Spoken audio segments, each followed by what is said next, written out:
Welcome to Watch, Review, Repeat. This is the podcast where two best friends discuss the latest in film and television and then do it all over again the following episode.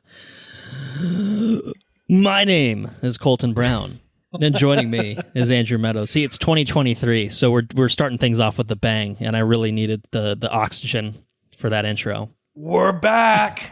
Little hiatus over the holidays. Sort of, yeah.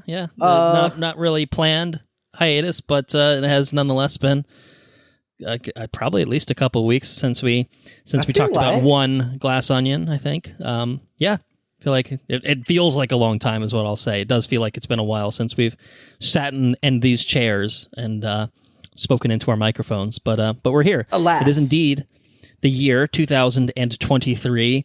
We're about halfway through January right now, but we still have some 2022 stuff to get through, don't we? We have one last film of 2022 to talk about, and of course that is Avatar: The Way of Water, what will be, if it's not already there, the biggest movie of 2022 in terms of the box office, worldwide anyway.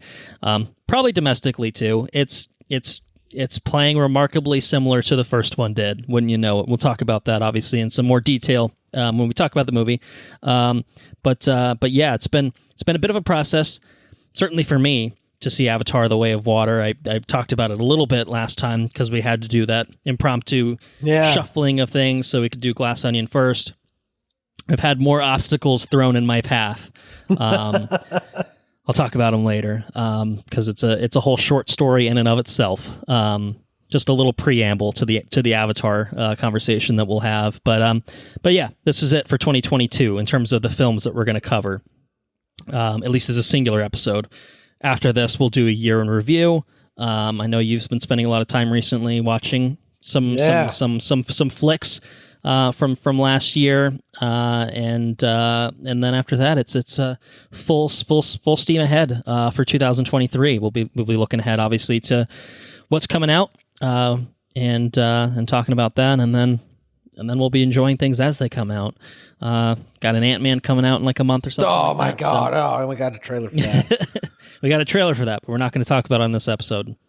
I'll tell you why shortly.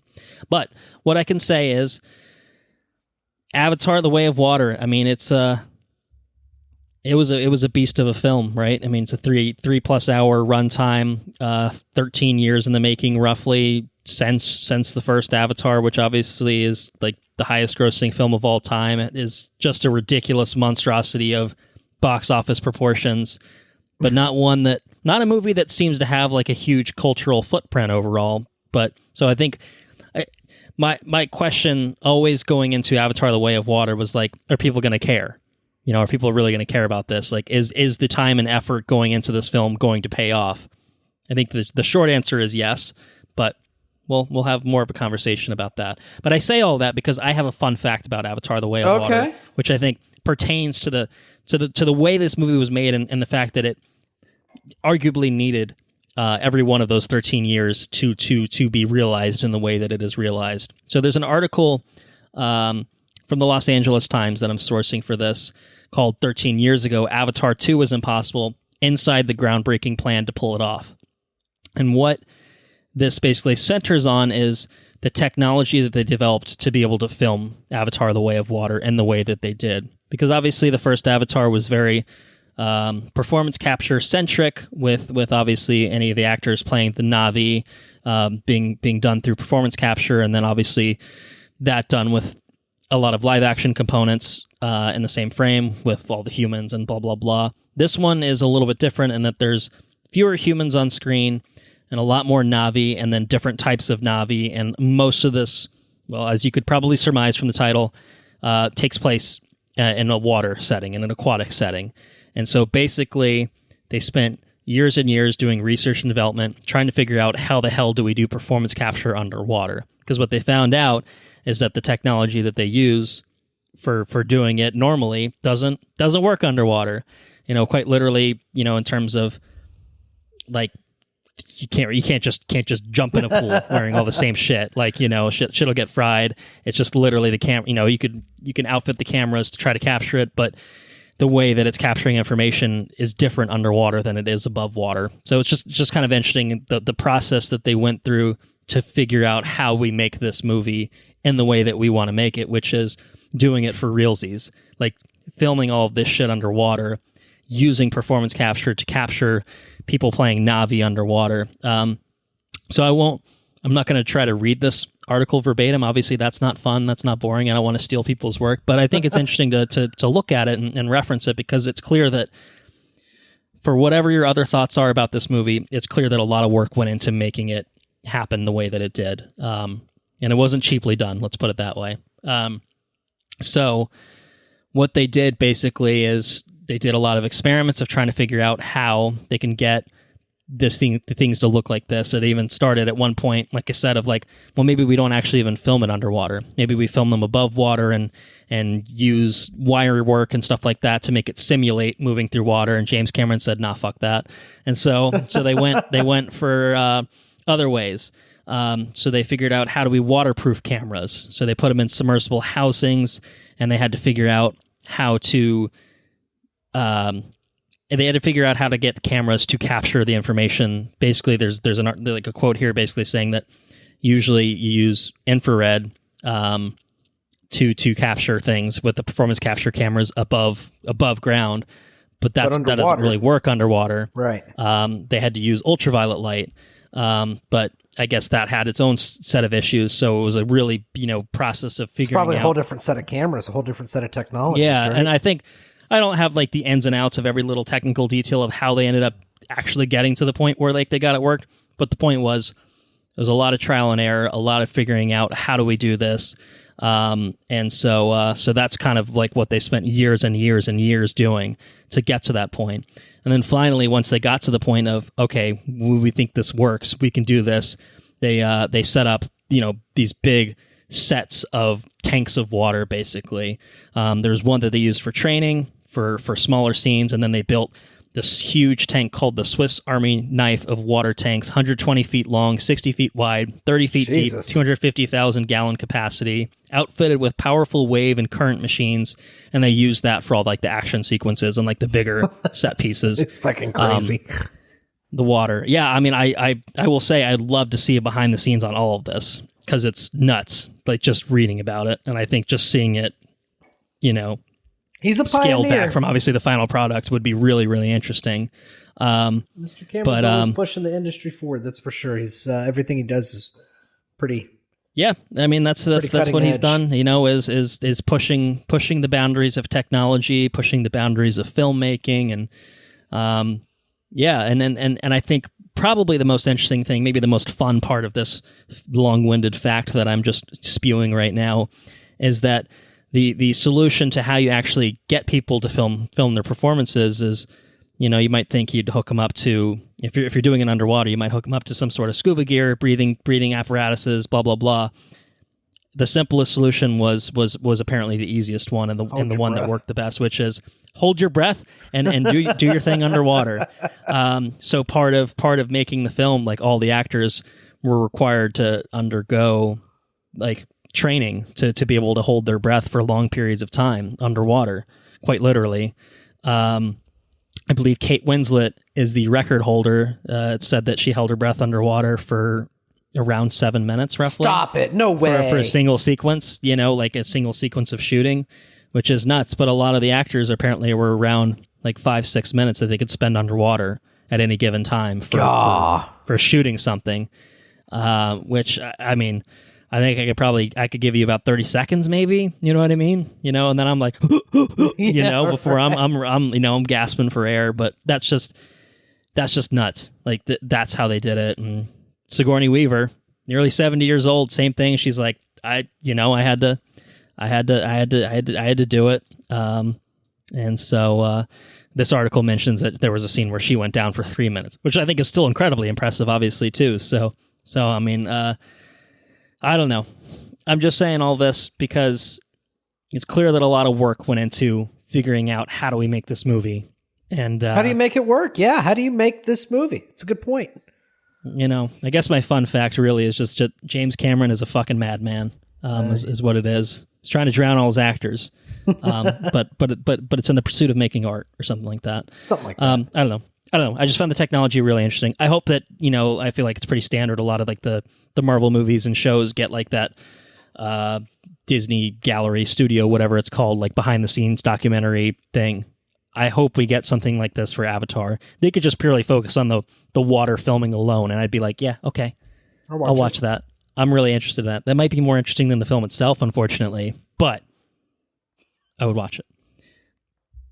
That is not to say that there is not merit in this film, and we'll get to that. I certainly have some things to say, and I imagine you have some things to say as well. I've got things to say about this and movie. So things shall be said about Avatar: The Way of Water. But that is what I shall say about Avatar: The Way of Water. But first, for right now. But first, the news. The news. That's right. First, we must talk about the news.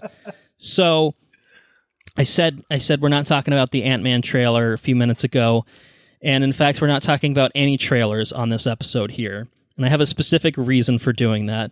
One, we are trying to make this episode shorter than the runtime of Avatar: The Way of Water, which is to say, if we get this thing under 3 hours, mission accomplished. I have a question, by the way, before we go on the news. Yes, please proceed. Is it possible that for 2023, we use it as a bookend for being behind on the news? And we try, because now we're done with weddings, we have no more weddings or anything else. We should be able to record halfway frequently to where we can have our 3 bits of news like in the olden days, or 4 bits of news. And yeah. I think that's a large part of our problem is we're so backlogged on news. Yeah. Well, here's what I tell you. I think I have good news for you. Okay. I do think that within the next few episodes, we'll be able to effectively reset back to we've talked about everything that there is to talk about, and then as we record, we'll talk about the new things that come up that are relevant for our purposes and stuff like that. Cool. So here's my approach to the news, which I've just unilaterally decided is going to be the case. We're going to spend this episode talking about anything news related for projects beyond 2023, and then when we talk about our look ahead to 2023, that'll give us an opportunity to talk about trailers, any other news that's come up for any movie that's going to come out within 2023. So then by that point, we're caught up. All the news, excellent we've idea. Talked about it there, we've talked about it here, and we're good. We're golden. Like how we're on the same page. We never really even talked news. About it, but we've landed somewhere on the same page. Yeah, we've already executed. I think it's a clean way to accomplish that, and so we really don't have quote unquote top news for this episode, because really what it is a series of headlines, because these are news for projects that we have limited amount of details on. There's only so much time that we could spend with most of these things, and some are more interesting than others, of course. Some are more things that we care about than others. Some are just like, Jesus Christ, Sony, what are you doing? That sort of thing. But we have a few things that we'll talk about here, and then certainly when we get around to talking about the 2023, we'll get to talk about our Ant-Man trailers, and we're getting a Mandalorian trailer tonight as well. Some Monday Night Football. So that'll be the kind of thing that we'll talk about on that episode, and then come whatever the first proper episode we do in 2023 is for a project at that point. Then we'll be covering whatever news has broken since then. So we should be at a good, clean reset point by then. We're not there yet, but we will be within there. The next 2-3 weeks. I think we can safely say that we'll be there. So, are you ready to talk some headlines? Let's see it. What do we got? And for this, because it's just headlines, we'll just do it one at a time. We'll tackle things one at a time, offer some commentary, and then move on, and then we'll talk about Avatar. The first thing I want to talk about, I think, is probably, quite honestly, of these, the one that I care about the most, because I think it's a really sad story, and something I'm sure that you have been seeing to some extent, perhaps following to some extent. Jeremy Renner. We make fun of him sometimes, but I genuinely like Jeremy Renner. I want to make that clear first and foremost. In fact, we literally, if you recall, he was the hot sauce in Glass Onion, and we were almost kind of having a laugh about that. And of course, as I was editing that episode, this news had come out. I was like, "Ooh, I don't know how that plays right now," but it is what it is. I like Jeremy Renner. I think he's a funny guy. I mean, the Jeremy Renner app thing was a funny thing that happened a couple years back. I don't know if you remember that, but genuinely like him. I think he's a solid actor, and he seems like a very good dude. And unfortunately, he's been involved in a very bad situation right now. He is. I think it was reported actually New Year's Day, January 1st, that he was in critical but stable condition and hospitalized after a snowplow accident had occurred near his home, I think in Reno, Nevada. So the information that kind of came out at the time was kind of conflicting. It was like, oh, he's, got crushed by a snowplow, blah, blah, blah, and it was kind of like no one really kind of knew what was happening other than this is bad. He's in the hospital, this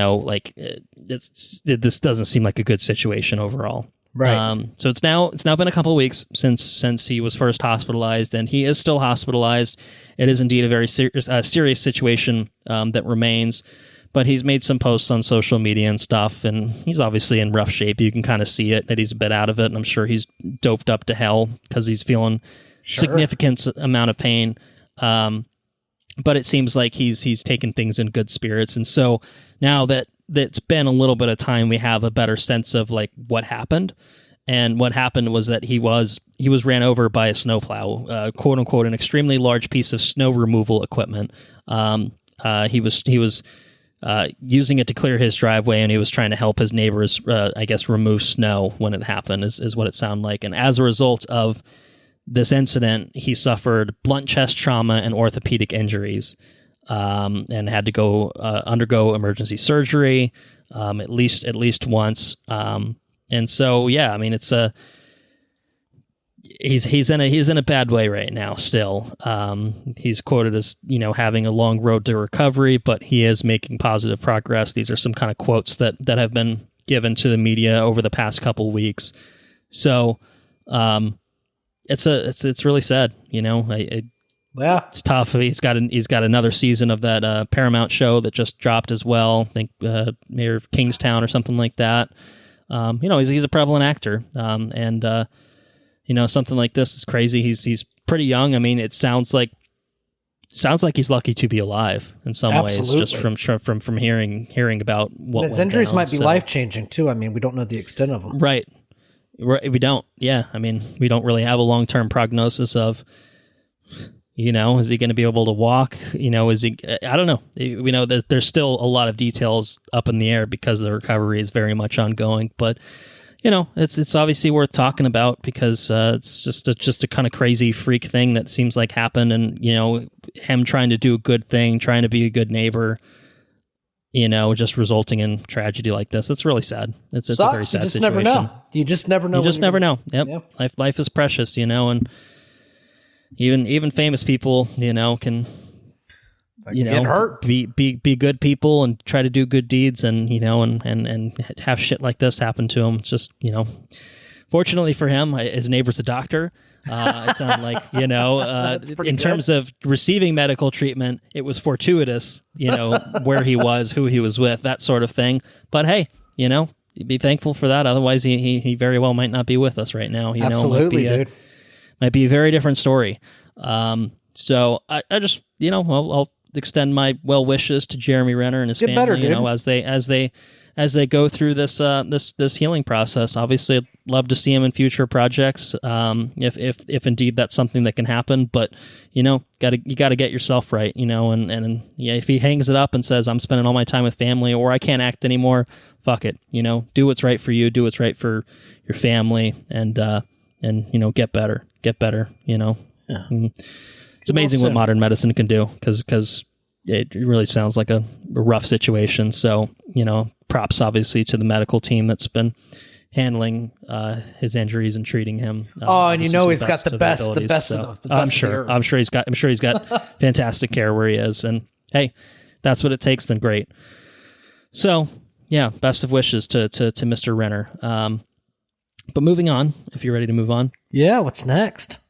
We will shift gears and talk about a whole litany of other random assortment of things, TV shows, a lot of video game stuff, adaptations, blah, blah, blah.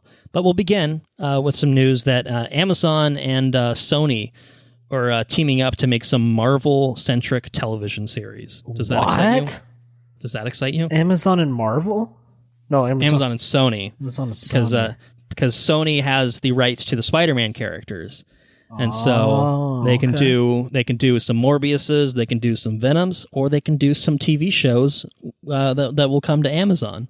Okay. Sony's one of the few companies that I don't think actually has their own streaming service. I think they did. They used to have the PlayStation one, which I feel like failed miserably. Yeah.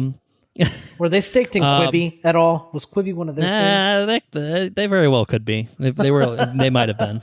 Who's to say?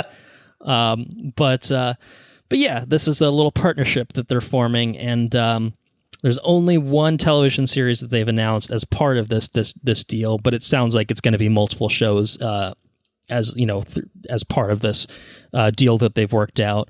But the first show that they're going to be working on is called Silk Spider Society, which will center on the character of Silk, who is a Spider-Man character, she's like a Korean American girl who is bit by the same spider that bites Peter Parker, but then she like gets kidnapped or captured and like for like a decade before she's released, and so she's a little usually socially stunted, but basically she's another spider character with spider powers and stuff like that, and she usually gets integrated with the rest of the Spider-Man team, Spider-Man, Spider-Woman, all of them. So what do you think about that? It's coming from the showrunner, one of the showrunners at least of The Walking Dead is who's going to be working on this. So and then I didn't produced by Lord and Miller, who worked on Spider-Man Into the Spider-Verse and its upcoming sequels as well. So is this supposed to be animated? It's live action. I don't think I said that, but all live action. These are all apparently going to be live action series. Okay. We'll see what happens. And I assume, like your Morbiuses, like your Venoms, pretending to be in the MCU, except if you ask Kevin Feige, who says, we had nothing to do with that. No, they can put Marvel in front of it. They're legally allowed to, but it doesn't say Marvel Studios, I'll tell you that right now. So I assume that this is kind of a similar thing of... Imagine living in a world where... Like, you want to make a Spider-Man show or movie or whatever, you know what I mean? And you get to work with all the people and all the stuff, you know what I mean? But you didn't have that Sony divide. Yeah. Be an interesting place. But, yeah, I mean, Into the Spider-Verse is kind of like Sony's baby, I feel like. I mean, that's... Yeah, I mean, they're going hard, obviously. Got the new one coming out next year. Another one, which we have a trailer for that we'll talk about before long, but not here. But yeah, I mean... They are taking very different angles with a lot of their Spider-Man properties. You got the animation side covered with the Spider-Verse stuff, and obviously the first one was really successful.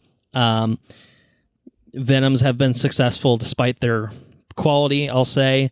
Morbius, I think its performance matched its quality from what I can ascertain. But then, of course, obviously they've had, the actual proper Spider-Man movies, which are MCU, included in the MCU. So I don't know. They've got a lot of different directions that they're kind of pulling on. There's an upcoming Craven movie. Madam Web is going to be is a movie that's I think done filming. So like I guess it's actually happening.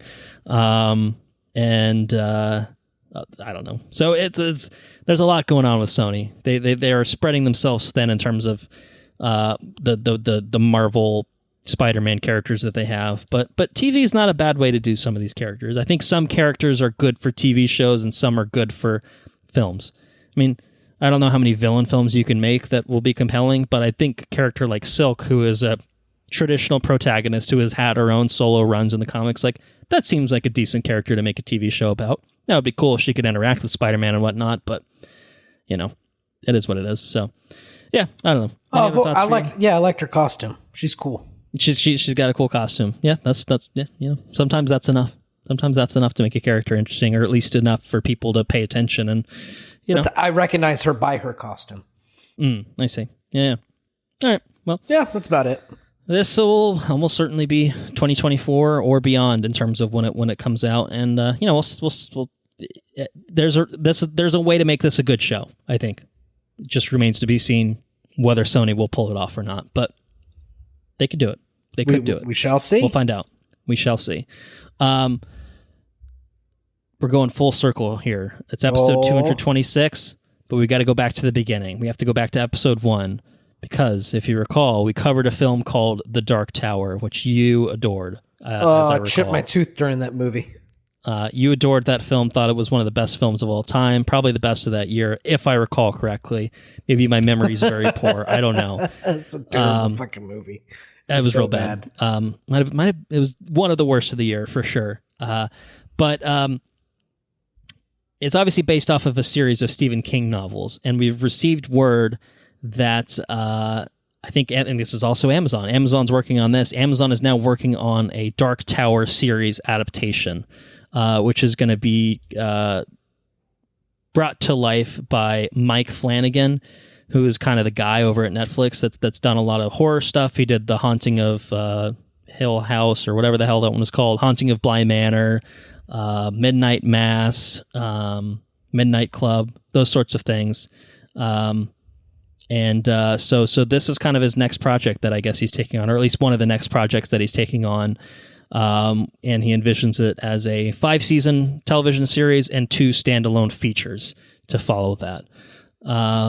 Which, from what I know of The Dark Tower, there's obviously multiple books in the franchise. It's a little bit convoluted in terms of lore. And as we know now, it was supposed to be very good. Yeah. People love it. People love it, right? Yeah. As we know now, trying to do it in an hour-and-a-half film is not the way to do it. We know that. We know that for sure. They've tried that approach, and that didn't work. So we know that doing it a different way is probably a good idea. So yeah, I mean, more The Dark Tower, but maybe done right this time. Who's to say? I don't know. I mean, you have any interest? Do you still have any interest in it despite that film? Yeah, potentially as a series. Yeah, I'm real interested in Stephen King's. Never read any Stephen King, but I'm real interested in what they call the microverse, or not microverse. What's that called? The universe of all his shit. You know? Yeah, I know what you're talking about, but I also couldn't tell you what it's called either. Yeah, no, I don't know what that's called. I can't. There's a name for it. It's got a name.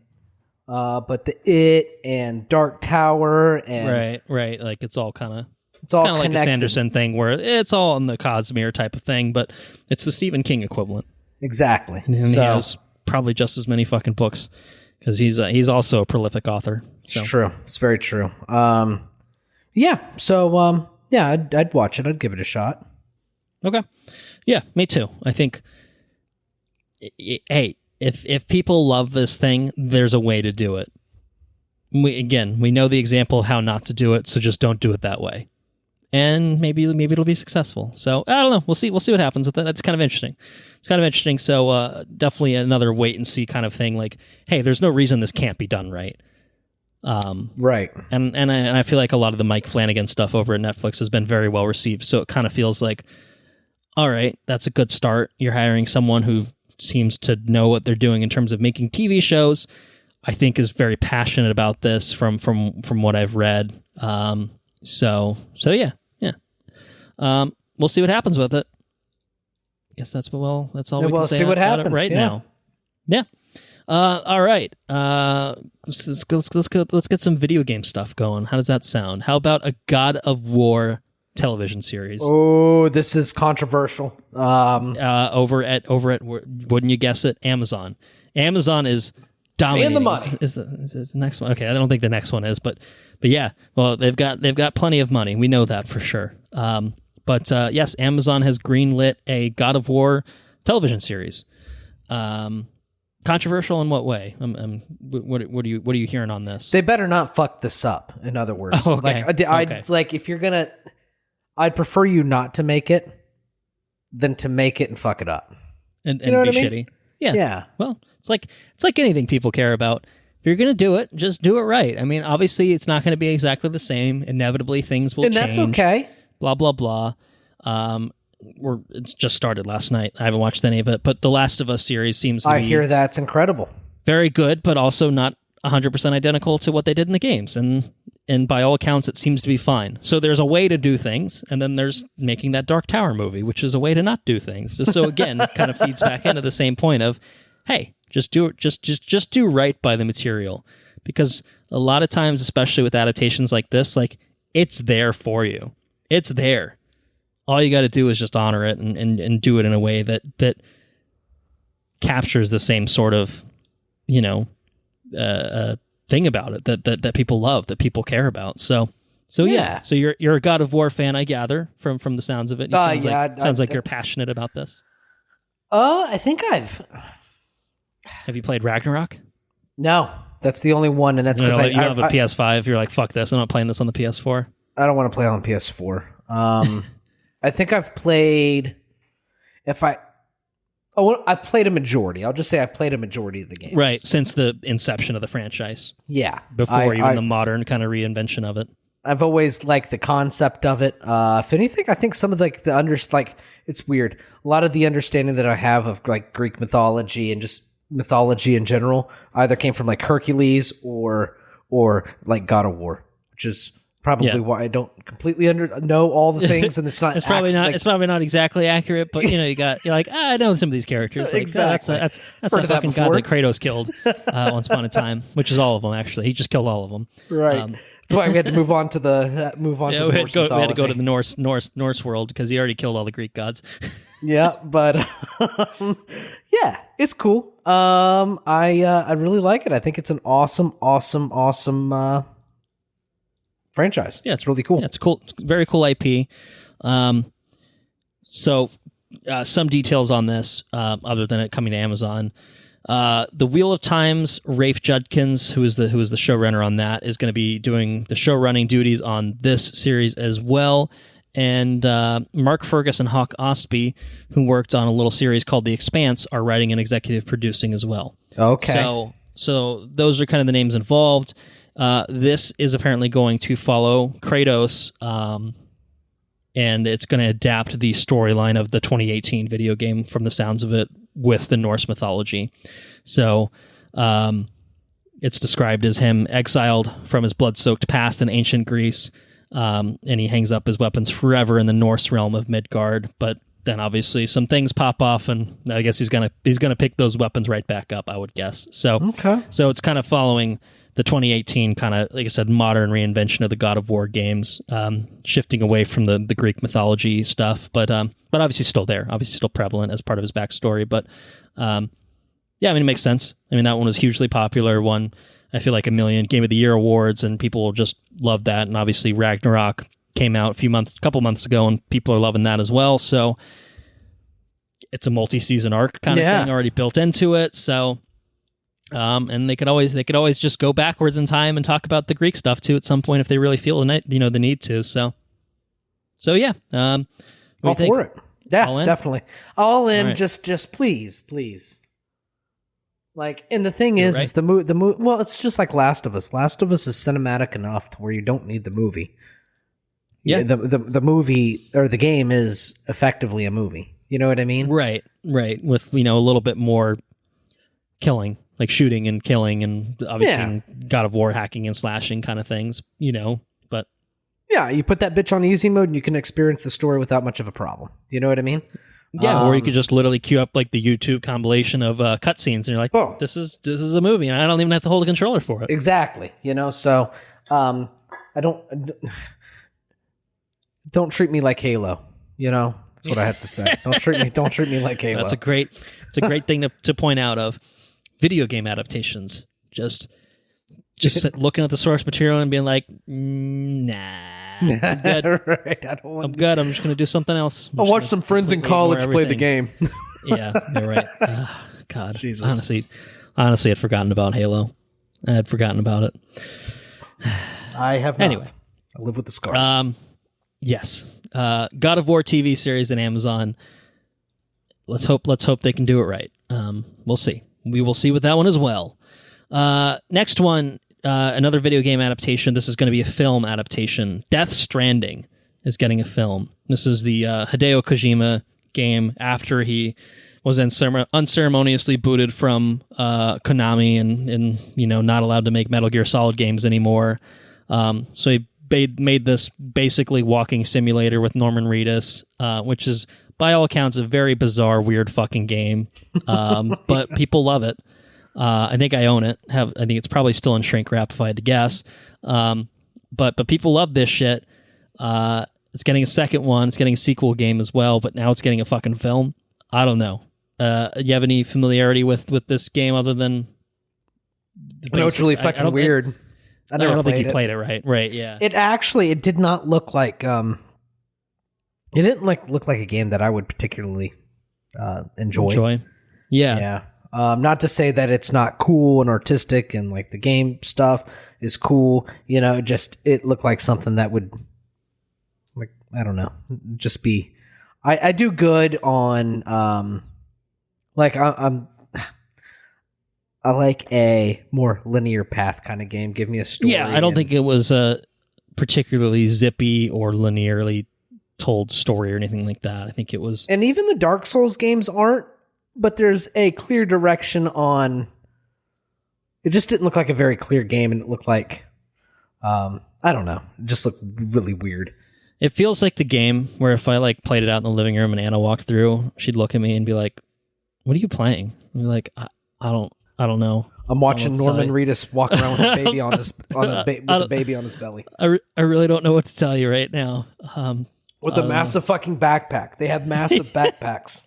I remember that now. I feel like he carries like a ladder and shit around. I don't even know, man. I'll play it. I don't know if I will. I think that's part of the game is trying to balance the backpack. You have to like. I don't know. It's the mechanics are pretty strange. It's a pretty fucking weird thing. It looked like a bizarre ass game. I'm surprised that it's getting a film. Is kind of how I feel about it, because it doesn't feel like a thing that obviously lends itself to a cinematic adaptation, both in terms of just like the general weirdness of it. Like obviously, like the cast makes sense. Like, hey, Norman Reedus can just fucking play himself in this movie. That makes sense. It's got like Mads Mikkelsen, Léa Seydoux. Oh, Guillermo del Toro's in it at one point too. Like, what? Yeah. He's got some pretty. I mean, he's got chops. I mean, Hideo right? No, I mean, yeah, he's the fucking dude. Like, I mean, like the Metal Gear Solid games are like those are like it's the same thing. Like you're talking about like with God of War and Last of Us. Like those are kind of movies already, right? Like obviously in the form of but like they're really kind of narratively focused, especially like the. And like, think about the platforms really that those games were like made on. Yeah. PlayStation, like PS2, but they were like, man, impactful storytelling. They were incredibly, they were awesome stories. Definitely. Really good stuff. But I don't know. Well, I'm gonna give you a little brief plot rundown of Death Stranding, and maybe this will help interest you or not interest you. I don't know. Okay. Players are challenged to reconnect a fractured society after the cataclysmic Death Stranding event, which has opened a doorway between the living and the dead, leading to creatures from the afterlife roaming the fallen world marred by a desolate society. And then carrying the disconnected remnants of humanity's future in his hands, players embody Sam Bridges, Norman Reedus' character, as he embarks on a mission to deliver hope to humanity by connecting the last survivors of a decimated America. What do you think about that? Sounds like a whole lot of shit. Sounds like a whole lot of shit. Yeah, Hideo Kojima game. Yeah. Yep. Well, we'll see what it is. Maybe it's I can see this being a straight adaptation, you know, obviously like a slimmed down 2-hour version of the first game. I could also see this being like just a totally separate thing that's like using the world and some of the characters maybe, but being kind of separate, unrelated on its own terms. Is he involved? And what's his He is. He's producing with another production company, it sounds like. So he's definitely involved. He's definitely a big part of this from the looks of it. So yeah. I expect it will be weird. Yes. Here we go. Here's a choice quote from you from the producer of it.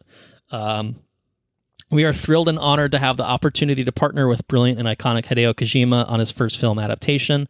Unlike other big-budget tentpole video game adaptations, this will be something far more intimate and grounded.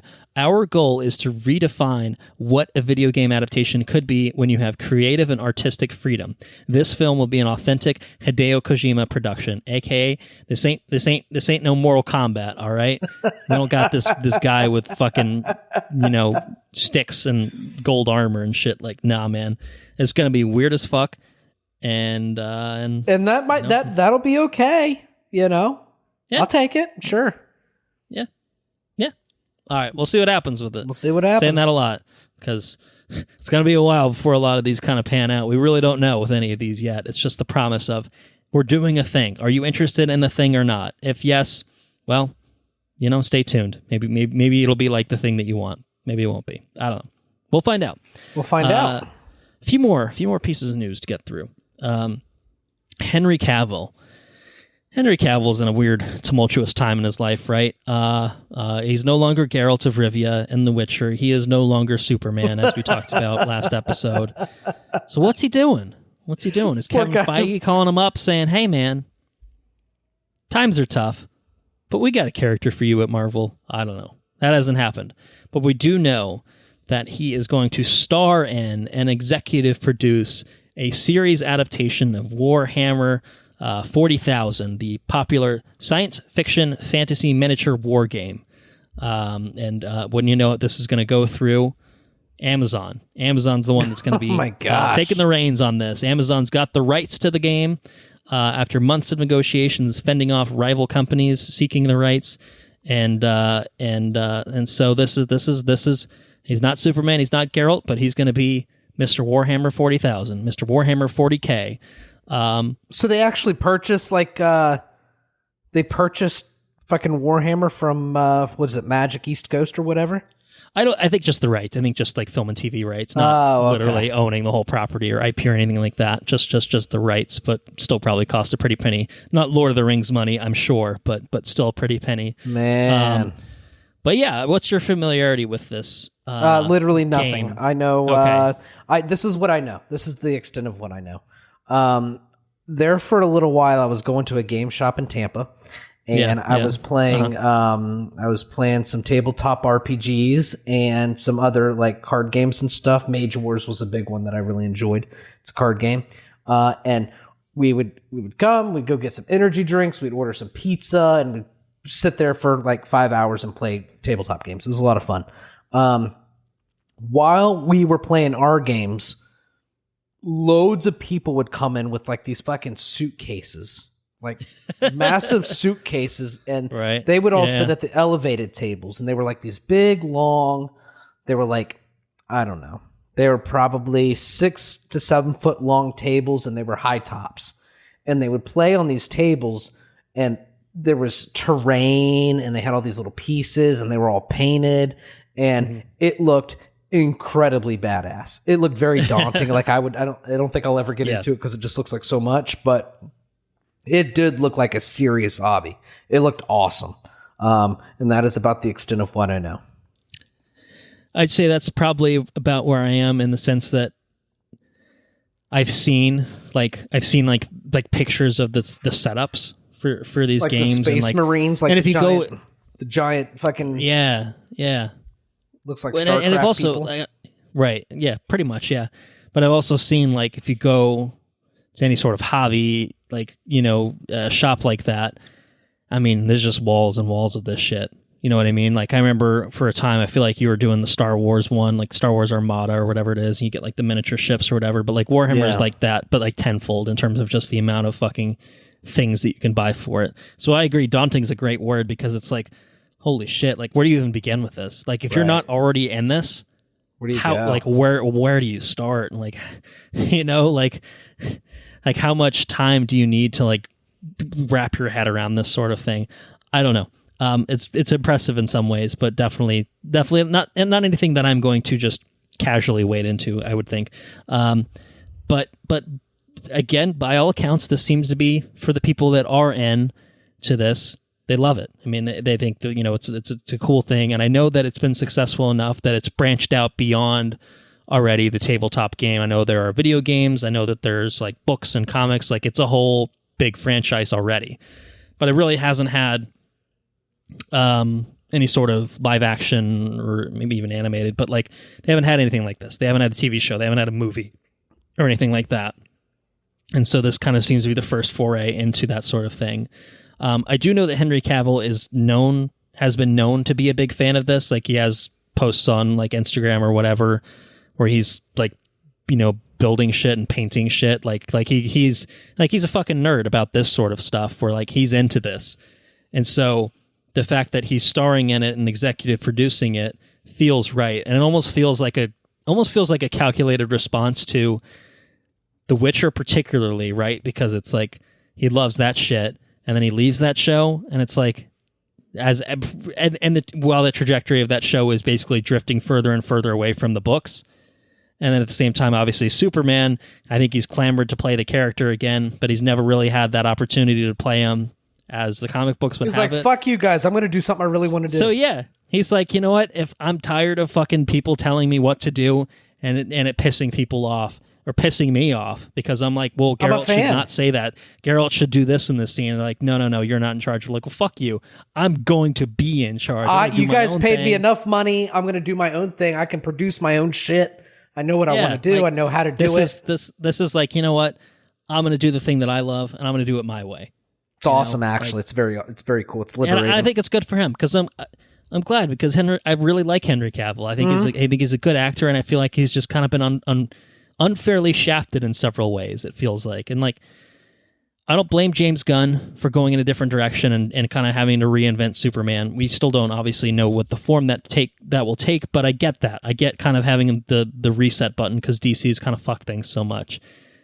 The Witcher less so. I don't really understand what the hell they're doing with The Witcher, but I don't know. I guess it's just a matter of time until it gets canceled and they try it again in 5 years. But this, I can get behind. Like, hey, do your thing. Like, you know, you're committed to doing something authentically, and something you're passionate about, go for it. You know, if you have the means and, you know, and capabilities to do it, like, by all means, like, pursue your passions like that. I think it's really cool, you know, and it's someone that I have no fucking clue really about anything Warhammer 40K related, but Henry Cavill being involved in this capacity makes me interested in it. That, I mean, I think the setting itself is probably something I would enjoy regardless. Sure, but that's it. Yeah, I mean, they make it. It honestly, quite honestly, does make me more excited for it. So yeah, it's really cool to see. I stand corrected, by the way. I said Magic at the East Coast. It's not. It's actually Games Workshop that owns Warhammer. But yeah, it's a British company, which probably explains why the tabletop game is so incredibly popular in England, UK. I see. So there you go. Little fun fact for you. He is in fact a British man. So, anyways, there's that. Are you doing the Australian guy from Avatar? We're not there yet.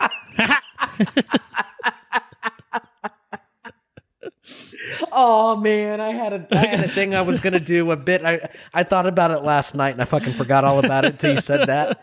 Oh. Well, you'll have time. I don't know. You can weave it in there somewhere, unless you're trying to do it at the beginning of the episode. We're not scrapping what we've done yet. Sorry. No, it's okay. Well, I'll just save it until the actual Avatar coverage. Okay. All right. Perfect. We'll be there shortly. Donald Glover. Here's where we get into Jesus Christ, Sony. What are you doing? Donald Glover, Childish Gambino. Yeah. Yes, indeed. He's going to be in a Spider-Man movie. Everyone's wanted him to be in a Spider-Man movie for so long. He himself has wanted to be Spider-Man for so long. And so it only makes sense that Sony is going to have Donald Glover attached to star and produce a feature centered around the character as Miles. of no, wait for it. He's going to be the Hypno-Hustler. That's right. The Hypno-Hustler. I just laughed so hard I farted. Oh. I want you in the next, I'll give you the span of 10 to 15 minutes. Tell me everything you know about the character of Hypno-Hustler from your vast memory banks. Go. I've never heard of Hypno-Hustler. But I clicked on the link you provided for the news, and he looks like fucking he looks like fucking Colin, Bootsy Collins. He looks like fucking Bootsy. Super villain. The Hypno-Hustler, Bootsy himself. That's amazing. Wow. Hypno-Hustler, real name Antoine Delsoin. Delsoin? I don't know. He's the leader of a band called the Mercy Killers, and he uses hypnosis technology in his instruments on his audience in order to rob them. That's pretty fucking. That's pretty gnarly. That's some badass shit right there. It's said that he regularly shows up on the worst supervillains lists, but Donald Glover loved the musical aspect of the character and the fact that he has less Marvel canon baggage, and therefore is, he's more free to have broader interpretations of the character, and that's what's attracted him to this role. So Donald Glover, if I didn't say it already, he's starring in this. He's producing it. It's a Hypno-Hustler movie. It's a what else is there to say? Hypno-Hustler movie. Yes, this is a movie. It's not a Spider-Man film. Oh, it's no. a Hypno-Hustler movie. It's a Hypno-Hustler. No, he's not just playing Hypno-Hustler in a Spider-Man movie. No. This is a real El Muerto situation. This is just a movie about Hypno-Hustler, which presumably will have zero involvement with Spider-Man whatsoever. I think now that it's just a character they happen to have rights for. With popular musicians, I think Sony it says, does seems like a trend. Why don't we grab, why don't we see if reach out to Donald Glover and find out if he wants to play a star in a movie. You want to star in a movie, dude? Yeah, I'll be Spider-Man. Like, well, we can't do that, but pick an obscure black character and pick him, and you can play him and do whatever you want to do with him. I'll be the fucking Hypno-Hustler. All right, we'll pay you to do that, and then you got you got fucking Bad Bunny. Bad Bunny's gonna play the wrestler. El Muerto. Yep. Jesus. I don't know. Maybe we'll get an El Muerto Hypno-Hustler crossover. Oh, man. Musical sequel, Joker Folia de style. Good stuff. Really good stuff, huh? Jesus. Just don't fuck I do like up. Donald Glover.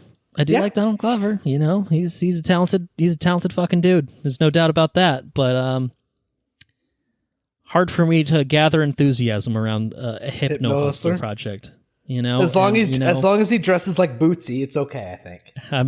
Just go fucking set it in the 70s. Go full Bootsy disco Collins. with it, man. Fucking Bootsy. What was that animated bit about Bootsy Collins? Was that in the old Greg? Was that old Greg that had the animated Bootsy Collins thing? I got the funk. It's a conga reel of the sea anemone.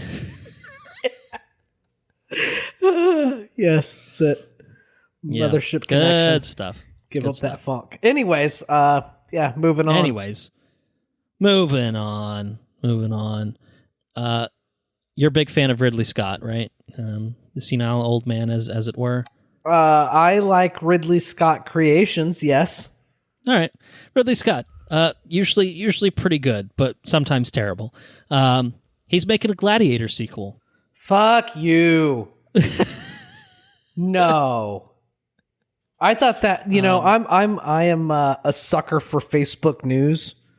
Mm-hmm. Did you think this was fake news? And then I click on it and once you click on it, you can usually tell if it's fake news or not. I saw it in my thing and I immediately thought that was fake news. Like, I didn't even try to verify if it was real or not. I just, they're not going to make a Gladiator sequel. That's ridiculous. That's a real hard. That's a real fucking. Maximus isn't. He's not doing so well. He's too dead. He's too dead to be in a sequel. That's outrageous. What are they going to do? I'll tell you what they're going to do. They're going to bring Paul Mescal, named after your favorite type of liquor, to be the lead character in this. He's in a show called Normal People on Hulu. If you ever saw any ads for that.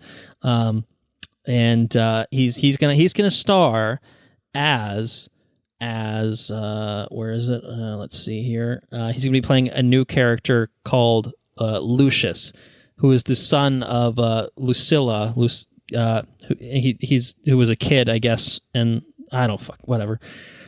He's a grown man now. It's years after the first movie. He's the nephew of Commodus, who is Jaquan Phoenix's character in that. Okay. And I guess this child was saved by Maximus in the events of the first Gladiator movie, and that left a strong impression on this character that we're going to follow. So I don't know if that's like, oh, well, I'm going to be a Gladiator too kind of thing. I don't fucking know. But that's what we know is years after the first one, kid's all grown up, kid that had his life impacted by Russell Crowe, and it's that's fucking ridiculous. It's Gladiator 2. Gladiator is an incredible movie. I love Gladiator. Okay? That's ridiculous. I don't want this made. Fuck you, dude. Just, man. Make another Alien movie, okay? Just. Oh, they're doing that too. Don't worry. Don't mess with Gladiator. Yeah. I don't know if we even talked about that. But yeah, they're doing another. I think we did. There's another Alien movie coming out. I think we did talk about that a little while ago. But yeah, no, you're getting that too. So don't even worry about it. Don't even worry about that. We've got you covered on the Alien front. We've got you covered on the Gladiator front. Man, that's upsetting. Everything's golden. Ridley Scott, mostly good, sometimes terrible.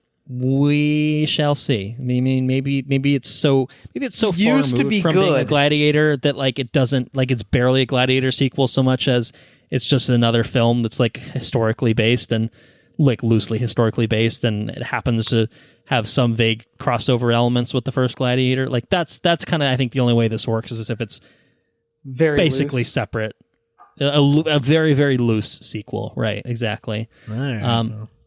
Side note. If anyone wants to know about a Gladiator sequel that we're probably not getting, just Google Nick Cave Gladiator 2 script, because it's like time travel and shit. It's some really good stuff. I think we've talked about it once upon a time, but I don't think that's the direction they're going with this one. But it's very entertaining to read through, even just a description of it. I'm not even sure if the actual script is out there. Just read through like the plot beats of it. Good stuff. Very good stuff. Anyway, last but not least, piece of news: Golden Globes. Would you watch the Golden Globes this year on televisions? I did not. No, I never have. I don't think. Okay, so you didn't feel any particular draw this year because you don't really care in the first place. That's fine. I That's think fair. Golden Globes is always like the It's like the ugly duckling it's not of the Oscars, awards. you know? Right. Okay. Right. Well, it's really the ugly duckling of late because this is the one. Like the Golden Globes effectively got canceled for a little while. It came out that the organizing body of like the people that decide who gets the awards had 0 black members in the entire organization. People were kind of just like, that's a little suspect, don't you think? And so they were like, they weren't even televised last year. It was kind of just like shunted off to the side. And then this year is almost like a trial run kind of thing where these shows are traditionally on Sundays, but they're like, fuck you, you're getting a Tuesday night slot. So they got a Tuesday night slot. I don't think it did all that well. But nonetheless, Anna and I did happen to watch because we wanted to, catch the red carpet, see all the looks, see who won the things. Golden Globes is both film and TV covered stuff. So I'm just going to just give you the brief rundown of some of the winners. And some of these are things that you probably would have seen. Some things you might still want to see or haven't seen yet. But best drama was The Fabelmans, the Spielberg flick. Beat out Avatar: The Way of Water and Elvis and Tar and Top Gun Maverick. Best performance by an actress in a drama was Cate Blanchett for Tar, which is supposed to be very, very watching good that tomorrow. Nice. Best performance by an actor was Austin Butler, who is now just Elvis now, apparently. For Elvis, he's just Elvis now. Like, he just talks like him now. Like Are you my dude, you didn't talk like that 3 years ago. Now you're just Elvis. Now you're just pretending that you're Elvis. It's kind of weird. Kind of a weird thing, dude. I remember when you were... Thank you very much. Yeah, pretty much. Yeah, it's just like, I just talk like this now. Thank you to the Hollywood Foreign Press. Like, it's just like... There's no way. Like, You're so full of shit. on. It can't be that. I had to look that up. There's no way. Well, he said something about how, I just like, I just did do so much in preparation that our DNAs are intertwined. Something like that. And I was just like, fuck off, dude. You're an actor. Like, come on. Come on. Like, I get it. Like, you were kind of like an obscure actor before this brought you into, but like, it's all right. You're not Elvis. It's fine to not be Elvis. It's okay. It's okay. You can just be Austin Butler. It's fine. But anyway, best motion picture, musical, or comedy, The Banshees of Inisherin. Gotta watch it if you haven't.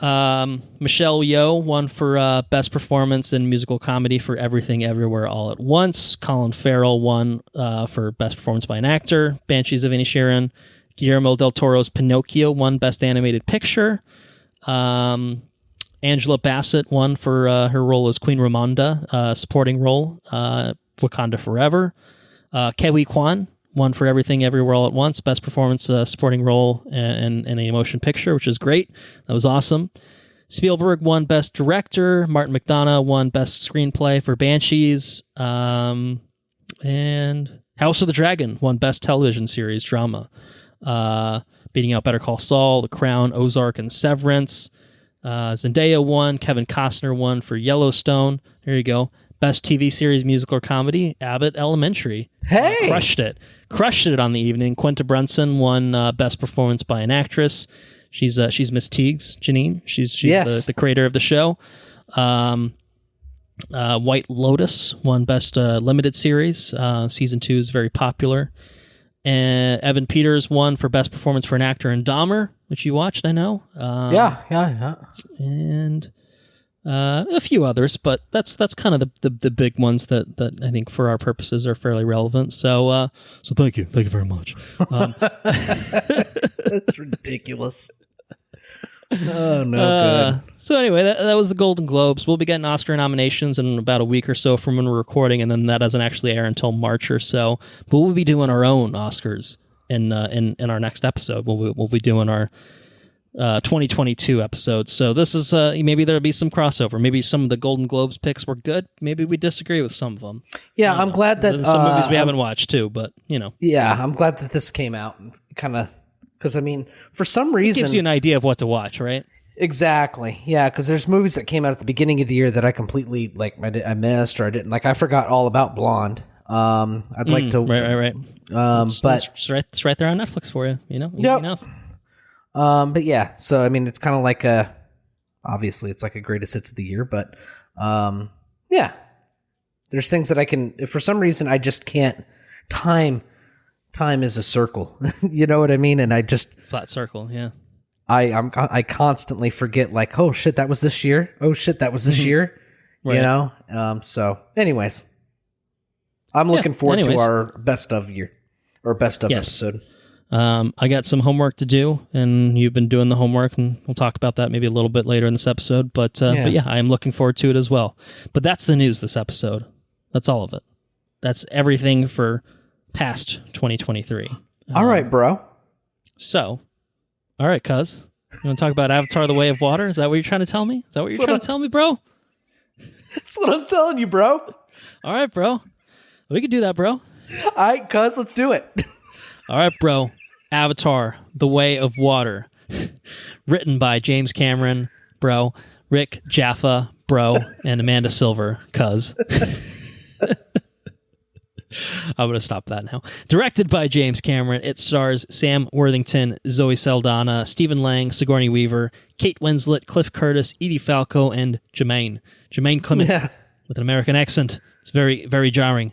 I'm sorry, it's very jarring. Jermaine.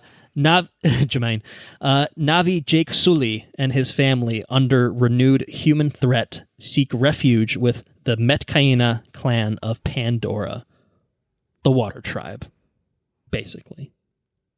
Shall we do a box office breakdown of this film? I feel like it's probably warranted. What, box office breakdown? Yes. Excellent stuff there. Yeah, Avatar: The Way of Water is crushing it, man.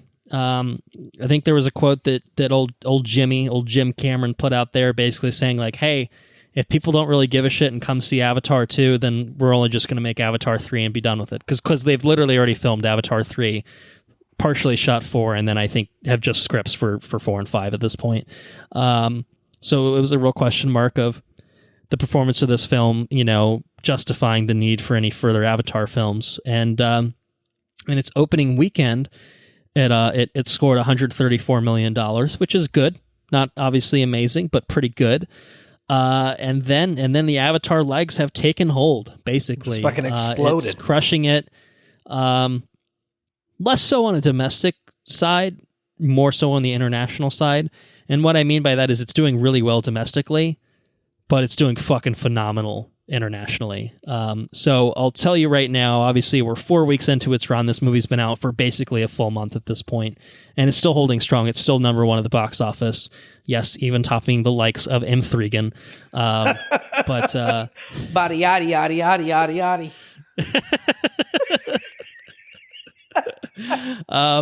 It's at $572 million domestically, which is quite good. It's quite good, obviously.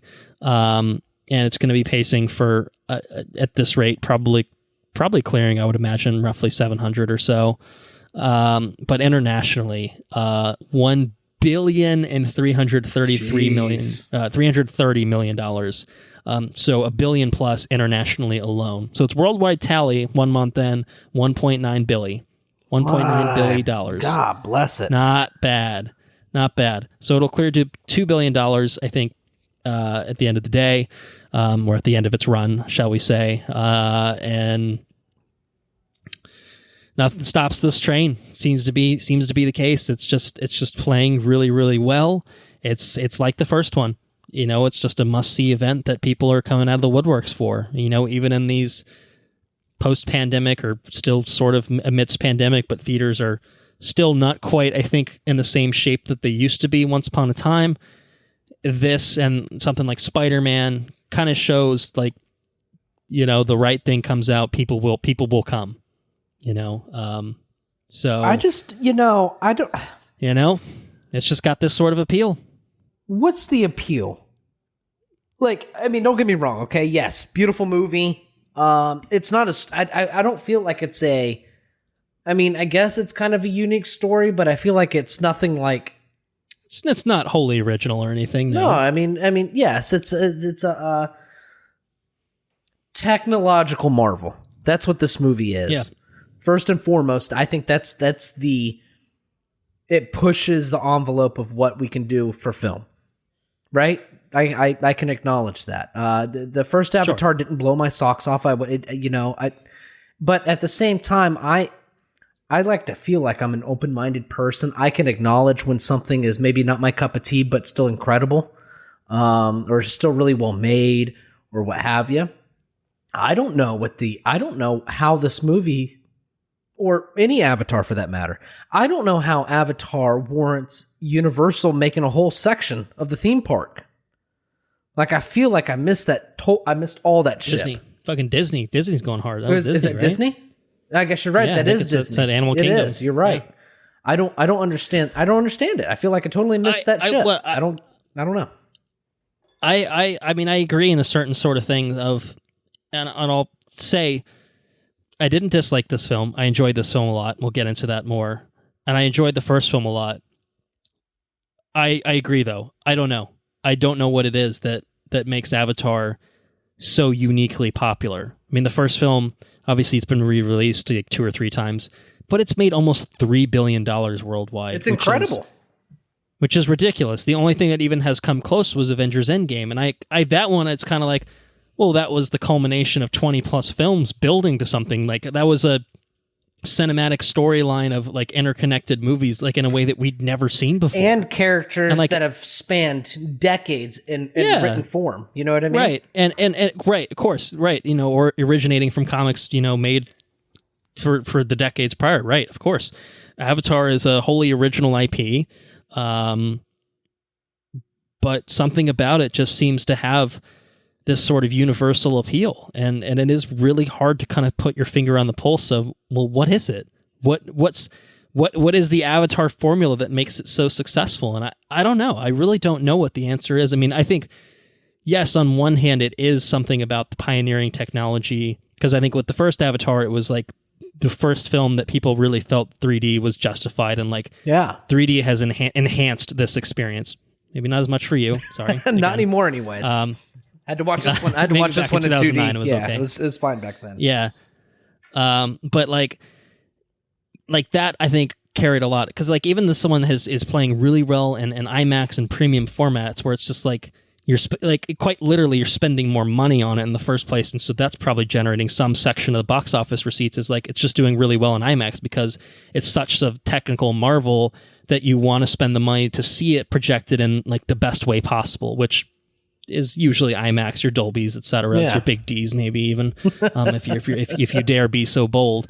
So I think that's part of it, but that doesn't explain all of it, right? No. And so is it just the fact that it's a simple enough and relatable enough story that you don't need to walk in feeling I almost think with Avengers Endgame, I say all of what I said, but at the same time, if I missed 5 years of Marvel movies, Avengers Endgame is well, fuck. I'm so behind right now that I don't know what's going on.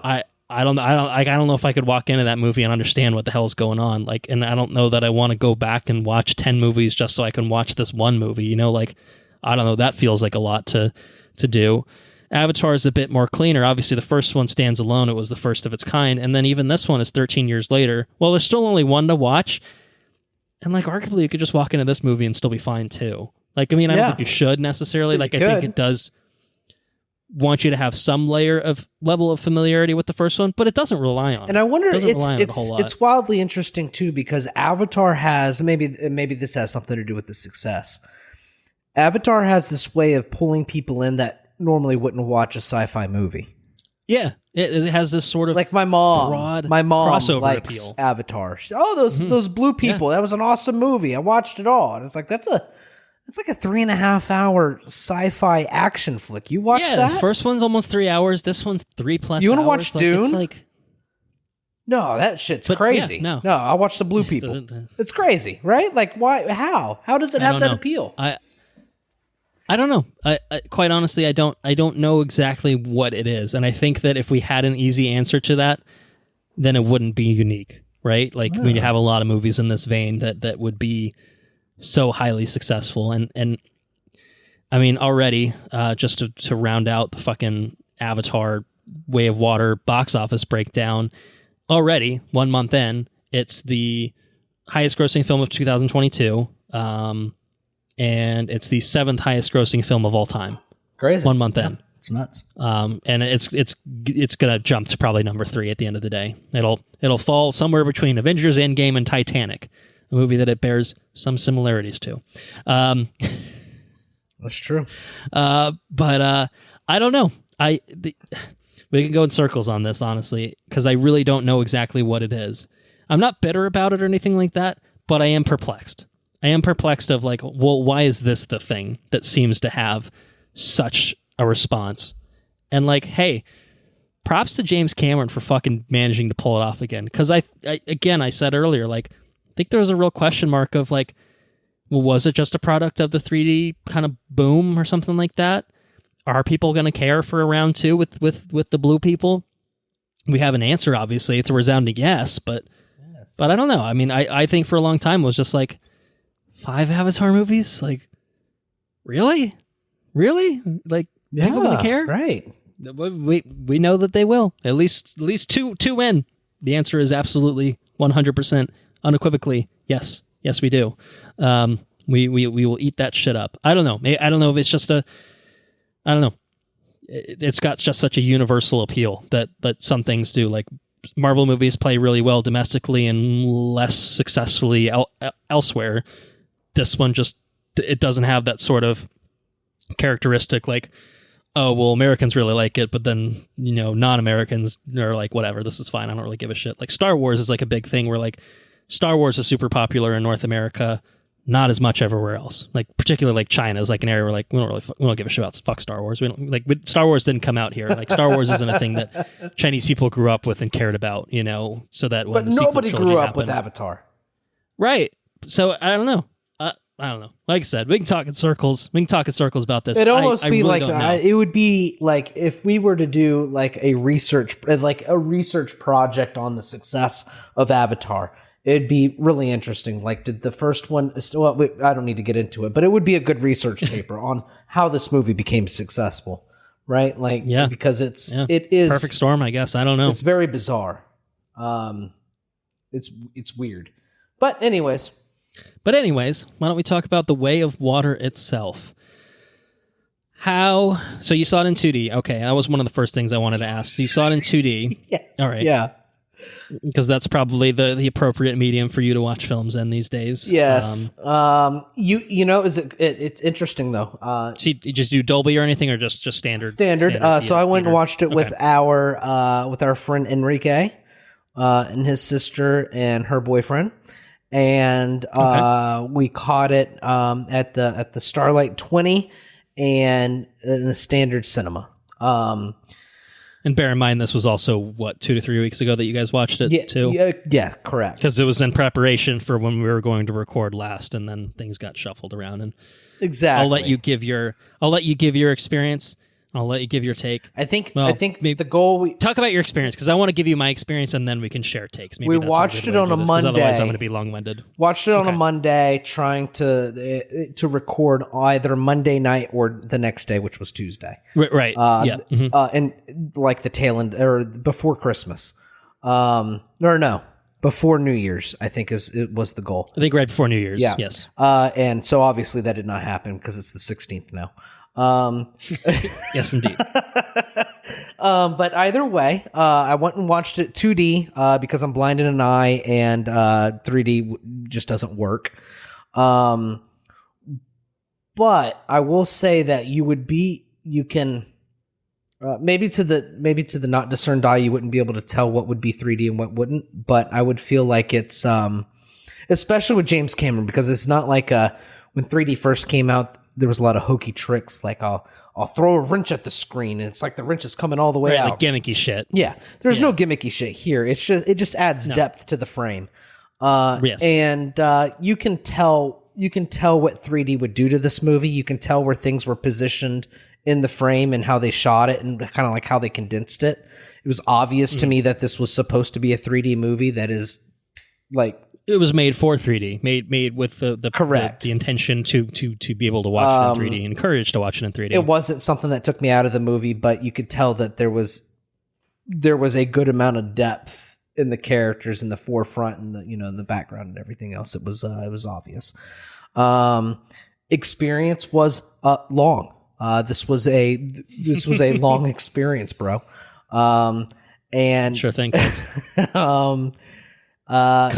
And am I right now? Am I giving my my overall impressions, or just my experience? Well, it depends on 2D, it depends. Standard cinema. You watched 2D. Well, I can give you my experience, but there's a backstory to it, so it's really dependent on whether you want to. I watched it with 2 beers, and then pass it off to me, or a shitty AMC pizza. 2 beers, nice. A shitty AMC pizza, and 2D standard cinema. That's how I watched it. Okay. Well, I'll set up my experience and then I'll kick it back to you. Why don't we do it that way? Sounds good. And I'll try to keep this not as long-winded as it definitely could be. So I saw it in IMAX 3D last night. Oh, wow. Last night. So it's a recent viewing experience for me. It's fresh in my mind. It's still an IMAX 3D. We have different experiences in that, and they're different perspectives, obviously, because it's a bit more recent for me. But let me tell you, the journey to make it to that IMAX theater, it's a story in and of itself. The journey to the universe, Avatar: The Way of Water. The Way of Water. The universe has conspired to prevent Anna and I from seeing this fucking movie for the longest possible time. That was our 4th attempt to watch Avatar: The Way of Water. And so 4th time's the charm, isn't that how the adage goes? Yeah, so like the first time we were going to go see it up in New York right after Christmas, probably roughly around the same time that you would have seen it with Enrique and company. And then that's when we got the COVID exposure from her dad, from her parents, and we're like, well, we're probably not going to go to a theater right now. That's not a good choice for, looking out for our fellow man and stuff like that. And obviously it's close to when it came out, so I'm sure those theaters would have been fucking busy as shit. So we didn't go. Talked about seeing it in Florida while we were down in Florida, because we did indeed go down to Florida. Yes, we did. We'll talk about that. But we didn't see it down there. We had other shit we were doing.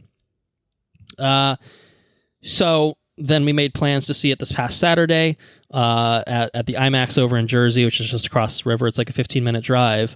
We booked tickets as soon as they were available, had perfect seats right down the middle, a couple rows from the top, IMAX 3D, and we got an email the morning of our showing saying, your screening has been canceled, here's a refund, blah, blah, blah. And I don't know exactly what it is, I don't know what happened, but the only thing that we can assume is that the IMAX projector went down. Because they canceled all of their IMAX screenings for the day. For the next day, I think they're still canceled. So like this theater's having some IMAX issues, which sucks because like this is a movie that's obviously putting butts in seats for IMAX related purposes. I actually talked to my brother Dalton, who works for movie theaters, and he said that he has known that some theaters have had like ongoing issues with projectors struggling with like the IMAX versions of these of Avatar particularly. Wow! And so I thought that was kind of an interesting thing. It's pushing the hardware. So It does seem to be pushing it maybe a little too much sometimes. But yeah, I just never really heard of it happening like that from like a single kind of movie. But I guess it's really... It happens, I something guess. about it is really, Update your pushing shit. things to the limit. So then, take 3, we rescheduled. We were gonna see it 3:30 on the Sunday after their Saturday kind of fell through because we couldn't we had plans where we had things we wanted to do Saturday night, so we couldn't push it to the later show times. And the seats were all booked up. It was like, I'm not gonna sit in the fucking front row corner seat of IMAX for this. Like, fuck that. Of course I'm not gonna do that. So we rebooked for Saturday or Sunday 3:30. I got the car. We parked it in the garage. I got the car, swung around the building because I was going to pick up Anna, and I went and picked her up. And then we got about 2-3 blocks down the street, got to a stoplight. This woman comes running in front of our car, and we're like, and she's like yelling at us, like saying shit to us. We're like, the fuck's going on? So roll the windows down. She's saying, "Hey, you hit my car." And I'm like, what? Huh? You didn't hit shit. So we pulled over.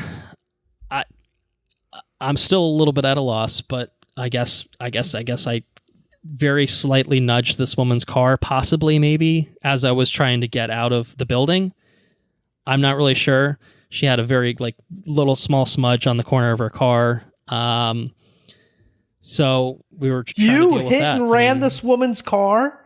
I didn't. I wouldn't. Well, I had no knowledge of it until I had a woman jump in front of my car saying, "You hit us." And I was like, shit. Okay. So, I mean, I pulled over. I'm like, I'm not going to run away from this. Like, let's figure this out. Let's deal with this. Yeah, right.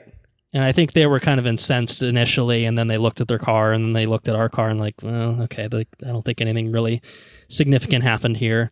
So we figured it out. They were trying to get the police to come out, but it's Philadelphia police. Like, you call them up and like, you're an offender bender, like, sort of.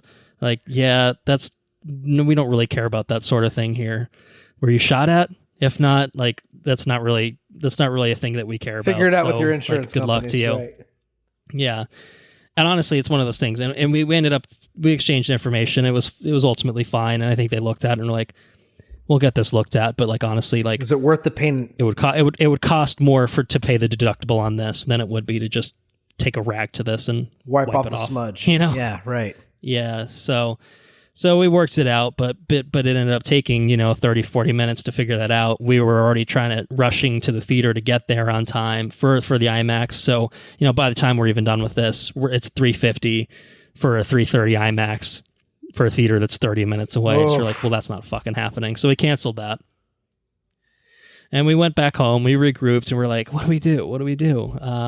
Because we could have seen it today. We could have seen it today at 11:15. And we're like, that's early for us. That's bold. Like, are we going to fucking want to wake up and drive 30 minutes to go watch Avatar for 3 hours? Like, I don't know. I don't know about that.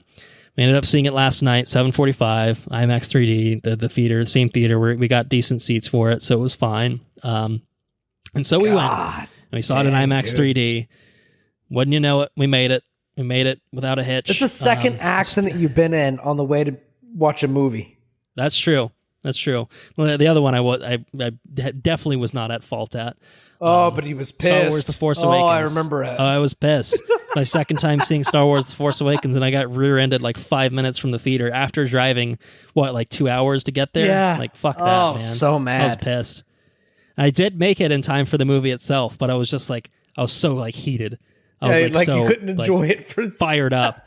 That it took me 20 minutes, and I'm just the whole thing of Jakku in the beginning, and and Kylo Ren. I'm ugh, ugh, I'm rage monster. But anyway, this one, I don't know. We were a little shaken by it because we're just lady, where'd you come from? I don't know what happened. Yeah, well, we thought she was a crazy lady at first, just coming and fucking shouting at us. We're I don't need to deal with that. This, we live in a city.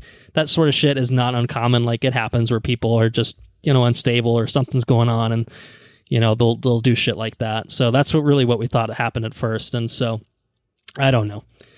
Anyway, long story short, we fucking made it. 4th attempt to see Avatar: The Way of Water. We saw it in IMAX 3D, and then that's where we are now.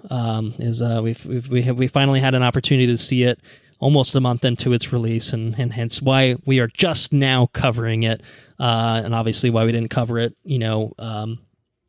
around New Year's when we planned to, but at long last, 3+ hours, we absorbed every minute of it, and we didn't take a pee break in the middle. I was impressed. Nice. Anna for sure. She's usually like, there's no way, but we somehow timed that perfectly. I don't know how we managed to pull that little miracle off, but yeah, we did it. So now I want to hear what your thoughts are on Avatar: The Way of Water. Avatar. What did you think about it? The Way of Water is beautiful. Beautiful movie. It is definitely 110% a technological marvel. Oftentimes what happens with these kinds of movies, I mean, you have, especially when you're dealing with so much CG, you're dealing with a lot of CG, and then you have people like interwoven into that CG, and sometimes it can look kind of hokey, and if it's not well done, it can be done poorly. This is it's a lived-in environment. It translates very well. I mean, it looks very, very, very, very compelling. In more ways than I think a lot of other movies are. I mean, like you take the Na'vi look incredible. They look like real creatures, especially when they're next to like humans and stuff. It's incredible. The amount of just the amount of work that went into making it. And you can't say otherwise. Like, I can't think of any other movie that looks better than this movie, with the characters, the environment, the world that they live in. It's really cool. I tell you something else that I think is really cool too, is just the IP in general. The way that the creatures on starts with a P. What's the name of this place? Pandora. The way the creatures of the Na'vi, I guess, interact with the creatures of Pandora, and how everything is kind of like interconnected, and it's a really, really, really, really well thought out, cool kind of thing. Yeah, it's cool. The ecosystem and the way the animals are and everything. It's cool. I tell you what isn't cool is a 3.5 hour tech demo. Like, I get it, dude. You got chops. Like, I don't need it for 3.5 hours though.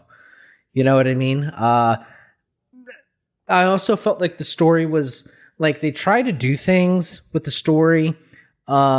Like one particular, I don't want to get too deep into it. But there's a lot of loose ends that might be explored later on. Yes. But I fully agree. Yeah, but it's not like almost deliberately designed as not a standalone movie, I feel like. Yeah, and if that's what you're going to do, that's okay.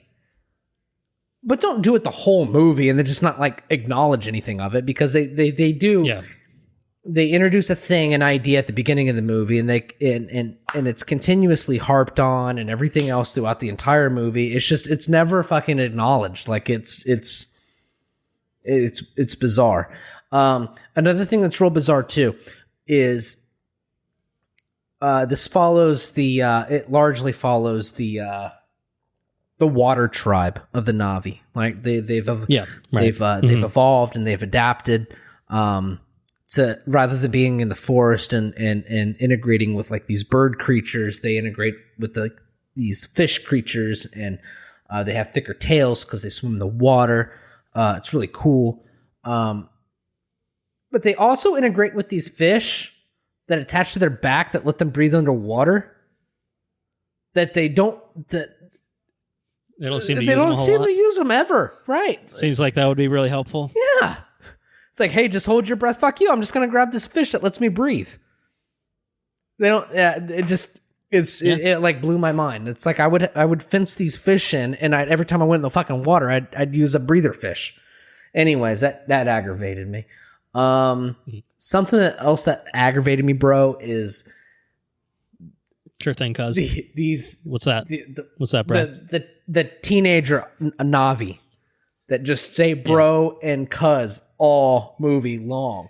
Like but like why? Yeah. I mean, honestly, why? Like, I get it. You're kids. You want to have like a vernacular that like suggests that they're kids, but like, really? But they're not. Yeah, it's like they know a handful of humans, and the majority of which are like fucking super scientists, and one is like a Marine. Yeah, and like is Jake Sully like calling his kids bro all the time? Like where's this coming from? Like it feels kind of silly. Like even in universe is like a like there's no in universe why reason are they like this? Why they learn to talk that way. Like you call him, it doesn't make any sense at all. It's dumb. It's dumb. It's poorly written. Yeah. It feels like old people renting kids. Yeah. Like this is how the kids talk these days. Yeah, and we got to make sure that the kids can relate to these kids. It's one thing if they're like human kids and they're surrounded by other kids, but they're not. Like there's one kid who's grown up like raised by wolves, you know, who was annoying as fuck too. I don't know what his deal was. I did not enjoy him at all. The human that was raised by the Na'vi. Dred's kid. Yeah, Dred's kid. Ugh, unbearable. Spider. Yeah. Okay. And then Spider. So going into Avatar, my one memory, my two memories. I had two memories of Avatar. The first one, you mean? The first one. The first memory is the protagonist is just fucking dry. Just I want to be. Is this man Australian? Is he American? I'm going to be a Na'vi. I can't tell. He seems. I'm Jake Scully. I'm going to be a Na'vi. What are you doing? It's fucking Jake Scully. Anyways, the second one was there was this guy that was completely over the top. Like he turned it up to 11 with a knife. The knife robot at the end, who was like totally anti-Na'vi. Yeah. Well. Turns out, might be seeing a little bit more of him. You might be seeing some more of him, and he's turned it up to 11 again. In some incarnation. Anyways,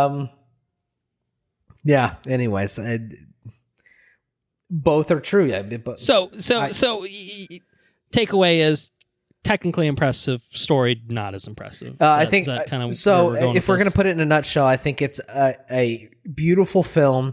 Technologically, I think it's a marvel. I think it's pioneering. I think a lot of work went into it. And I think less work went into the screenplay and the script and everything else. I also think it's poorly acted. They spent the 13 years developing the technology. They wrote the script in a few days, sat it in a vault, and left it alone. That's it. And I think that's it. I think that's pretty much it. I think that's how I feel about this movie. I did not actively begrudge it the entire time I was watching it. I thought it was long, very long-winded. I think that's I would say that's the one thing that is like it's just long. It's like like it's an investment of time to spend with it, and obviously plenty of movies have been this long before, but this one almost felt like I watched a movie. Like it just assumed that you're going to be there for 3 hours, and that wasn't an issue for you. And it's like the word that I like to overuse is self-indulgent. Yeah, that's a good one. This is a self-indulgent movie. Like I made this thing, and I want to wallow in it. I want everybody to see the technical and it's like, prowess. Like if I filmed it, it's going in the film.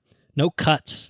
no this cuts. Is the director's cut. You got to think they paid animators hand over fist to make every frame of this movie, right? Yeah, so we're not gonna sacrifice their hard work just for an extended edition on the 4K. Fucking paid for it. Put it in the theatrical cut. Exactly, and that's what he does. And good for him. I mean, obviously he's making money doing it, but I don't know.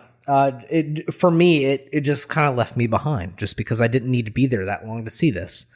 Would I have appreciated this movie if they cut out the I can hold my breath for 6 minutes and swim underwater and watch me swim? Would I still feel the same way? Probably would, because it's still a poorly written movie. It's still a beautiful movie. But, I mean, I know I'm coming in hot, but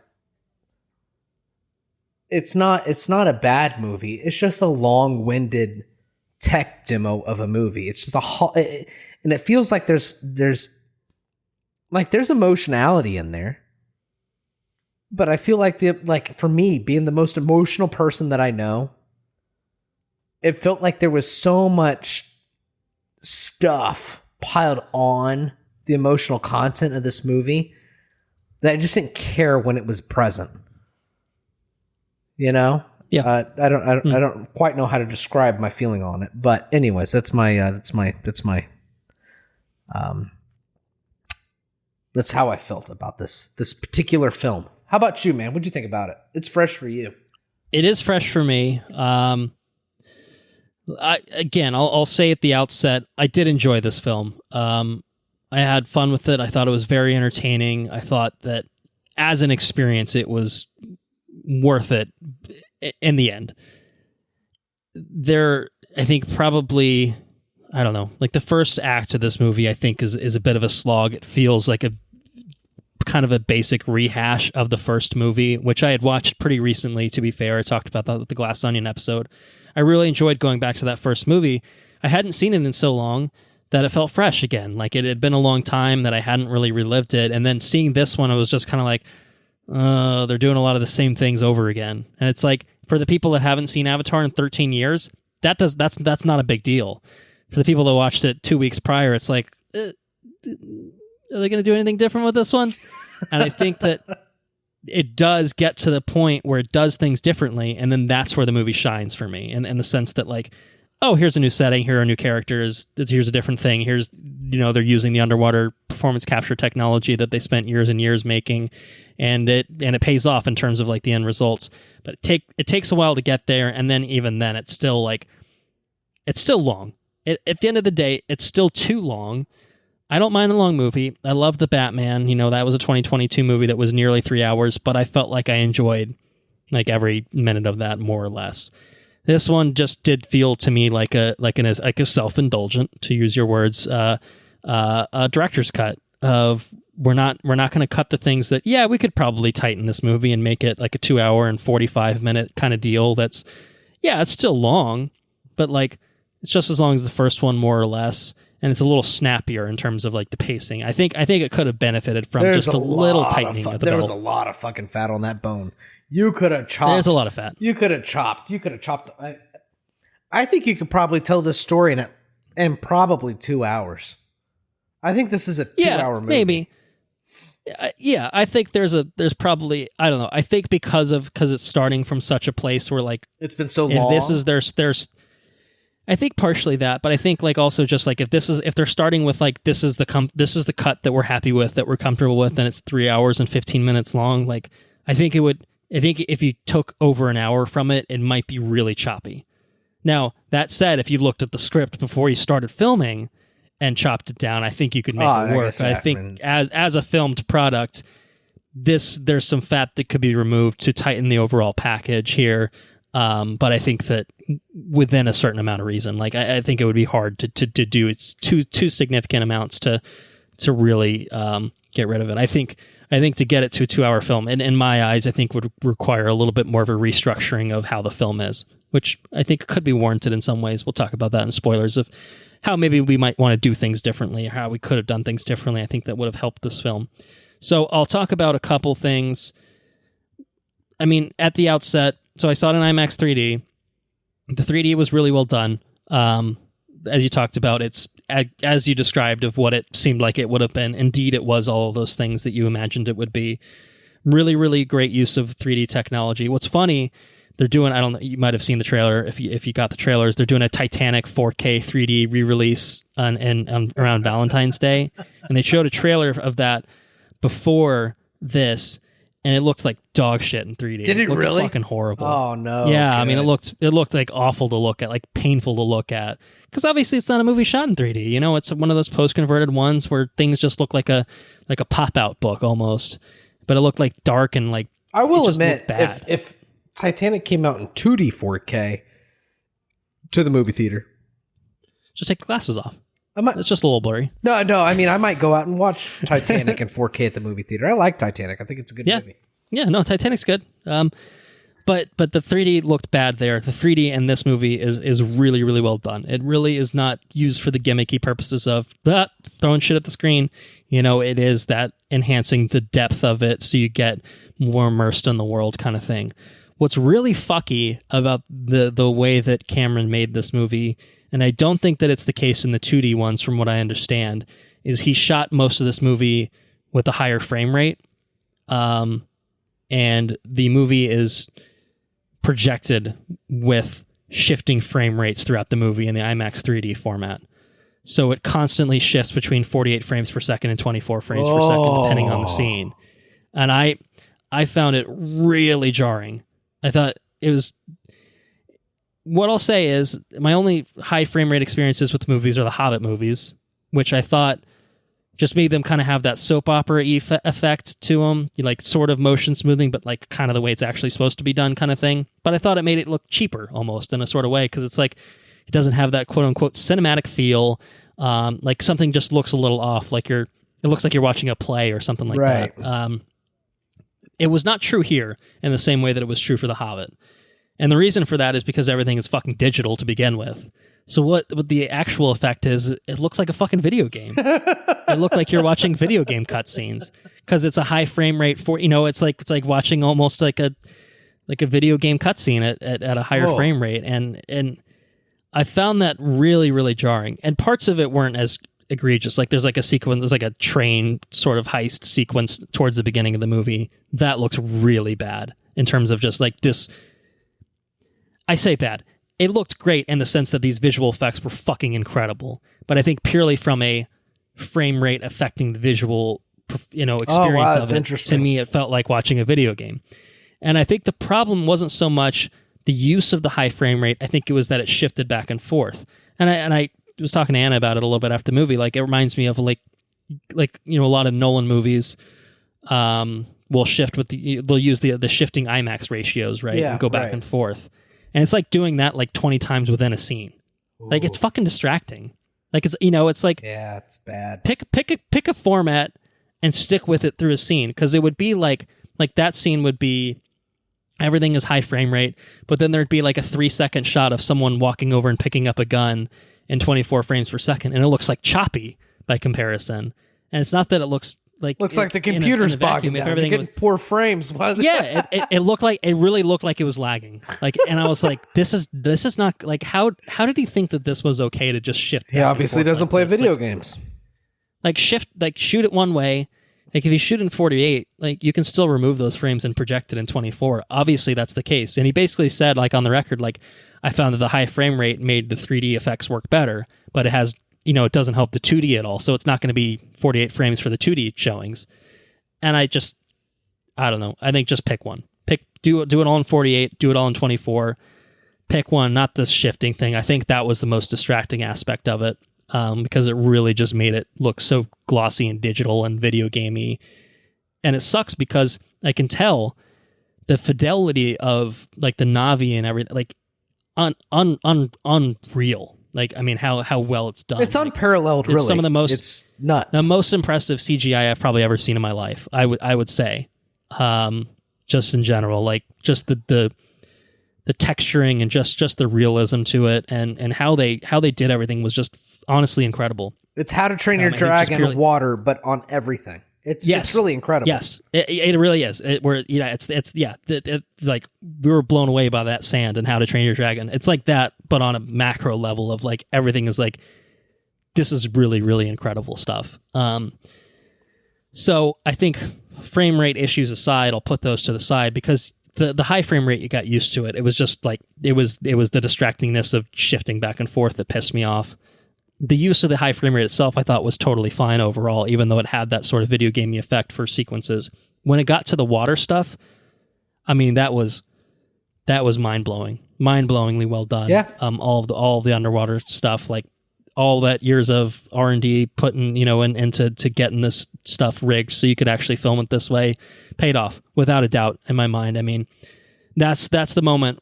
When they kind of shift the settings in the movie, that's where I clicked back in. Because up to that point, I'm like, this is boring. This is boring and just kind of the same movie as the first one, but not as good. Prettier, yeah, but not as good. And then when it got to that point, I kind of got immersed back in. Now, granted, I still think from that point on, it was still a tad too long, a tad too stretched out. The third act alone is like fucking 30 minutes long. And I'm like, Jesus Christ, this is fucking long. Like there's 3 acts to the third act alone in terms of just the action beats. So like, my God, how many times are there, how many mild spoilers, but how many times are these kids going to get fucking tied up? Like that sort of thing. But I can't say enough about the technical prowess.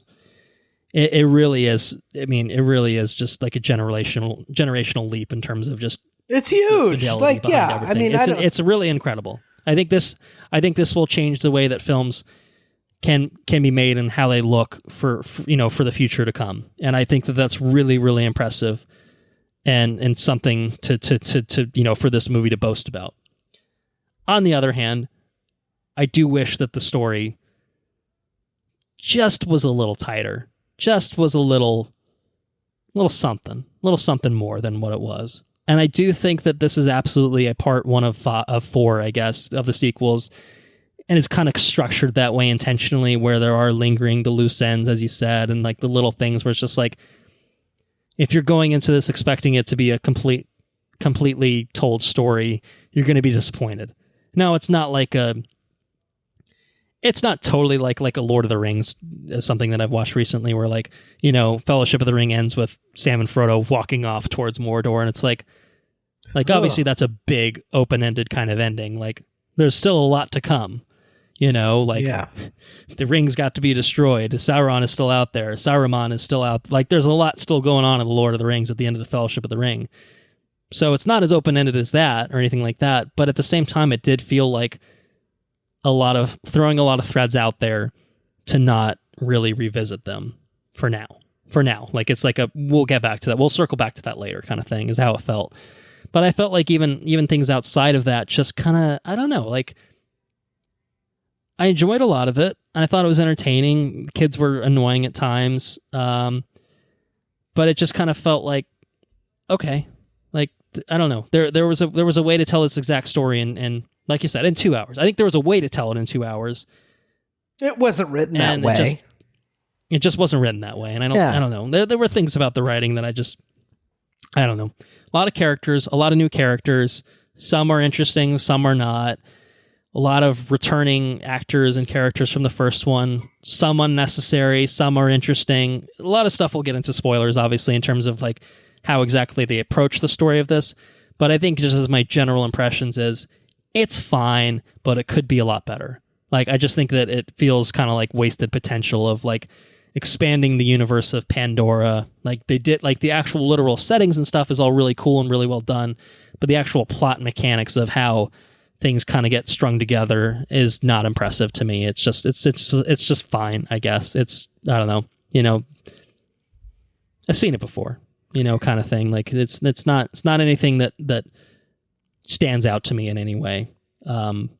So I think that the way that I would explain this movie, like in a nutshell, I have these awesome technologies that I want to put into a movie. I'm just going to package up a thing and I'm going to show you these ridiculous technologies, right? It felt to me like and I keep saying tech demo. I think tech demo is probably the best way to put it. For me, anyways. I have these characters that I don't care about. I didn't care about them in the first movie. To be completely honest, I didn't care about them a whole lot. I don't care about them a whole lot in this setting either. But you are pushing the envelope by a huge. Like, I mean, you can't diminish the value of what you've done in making this movie. You know what I mean? It's just not from a storytelling perspective. Like, you're not, you know what I mean? You're doing something different, which is fine. I think it's totally great. But I don't know. I'm just not very invested. I agree with that. I mean, I get that. And I think had I not watched the first one again recently, I think my investment in like these characters would be completely gone. And I think I was glad that I watched it for the context. You may have benefited from that, yeah. Yeah, like from relearning about these characters and kind of knowing the struggles of what happened in the first movie and how that informs Jake Sully and Neytiri and obviously his family that we now see in this movie. Like, I think it does benefit from having a little bit, more of an attachment to the first one or some recency with it. But again, it has that same drawback of, well, this film is also still made for those people that haven't seen Avatar in 13 years. And so the bits of the movie that feel repetitive are even more grating because it's just like the same thing again. And it's like, all right, well, maybe we could do something new. Maybe we could do something new next time. That might be cool. We could do that maybe. I don't know. We'll find out. But yeah, all right. Well, you want to do a recommendation? Yeah, I can do recommendations. All right. So what do you got on the recommendation front? So for 2023, are we going back to our... we could... Well, it's a 2022 film, though. I think let's do our hybrid one, maybe one last time for films. Okay. So we'll say the original before we shunted it off into the ether during the COVID times. See it in theaters. See it on the, I guess, home 4K Blu-ray. Wait for streaming or wait for someone to pay you to watch it. That was the first scale that we set up. And then the TV scale that we adopted for films was very yes, totally fine, and then bottom rung being shithouse. So picking from those two, where do you stand on The Way of Water? The Way of Water to me is oof. Okay, so this is what I would say. I think they capture different things, but maybe I'm jumping into mine. This is actually a perfect film to do kind of both. I think so too. I think that this is a. I didn't see it in a premium format theater, but I would say that it definitely benefits from a premium format theater. I would say if you could see it in IMAX 3D, I think that you have an experience. I think it is a very lengthy tech demo of what is coming for film. Like for CG and storytelling in general, and just in cinema, I think it's an important movie to watch, for technical reasons. I think it's groundbreaking, and I think if you can experience it in a premium format, I think that would be the best way to do it. Film wise, storytelling wise, and everything else, I think this is a totally fine movie. I think it's too long. I think it's poorly written. I think it's well shot. I think the score is good. I think it's there's redeeming qualities about this movie, but overall they can't pull it to the higher yes and very yes, rankings for me. So that's what I got. Yeah, I agree with you. I mean, first of all, using the first kind of rankings tier, like, see this in theaters. It's just a movie that's designed to be seen biggest, loudest format possible, and it's going to be an experience. Like, it might take a little time to settle in, but once you're in for the ride of it, quite literally. And I think that the best way to experience that is in a theatrical format. No home theater is going to be able to recapture that exact same type of magic. Certainly if you're seeing it in a 3D or anything like that, like, you can't really emulate that at home kind of thing. So if you're one of the people that have not seen Avatar: The Way of Water yet, which it seems like there are not that many of those folks out there, but certainly there are some, I would say a theater's trip is warranted if this is the sort of thing where, for whatever reason, the appeal of Avatar extends to you, right? So that's what I would say on that front. I'll go one higher on the other side. I'll say it's a yes film for me, because I do think that the visuals are enough to bolster the lackluster story aspects for me. Like, I still enjoyed the characters. I think overall it was really the plot parts of it that I was just like, nah, whatever. So I think I had more of an emotional attachment to the characters than you, and I think that's bumping it up a little bit. You also rewatched it, and I haven't seen it in 13 years. Right, and I think I think that's exactly what it was, is having the recent experience with the first Avatar. So I guess if I could recommend anything, yeah, maybe go check out the first Avatar if you haven't seen it since 2009. Like, it might get you. I mean, it's a double-edged sword in some ways. Like, I do think that it will make you think like, this one's kind of the same movie in a lot of ways.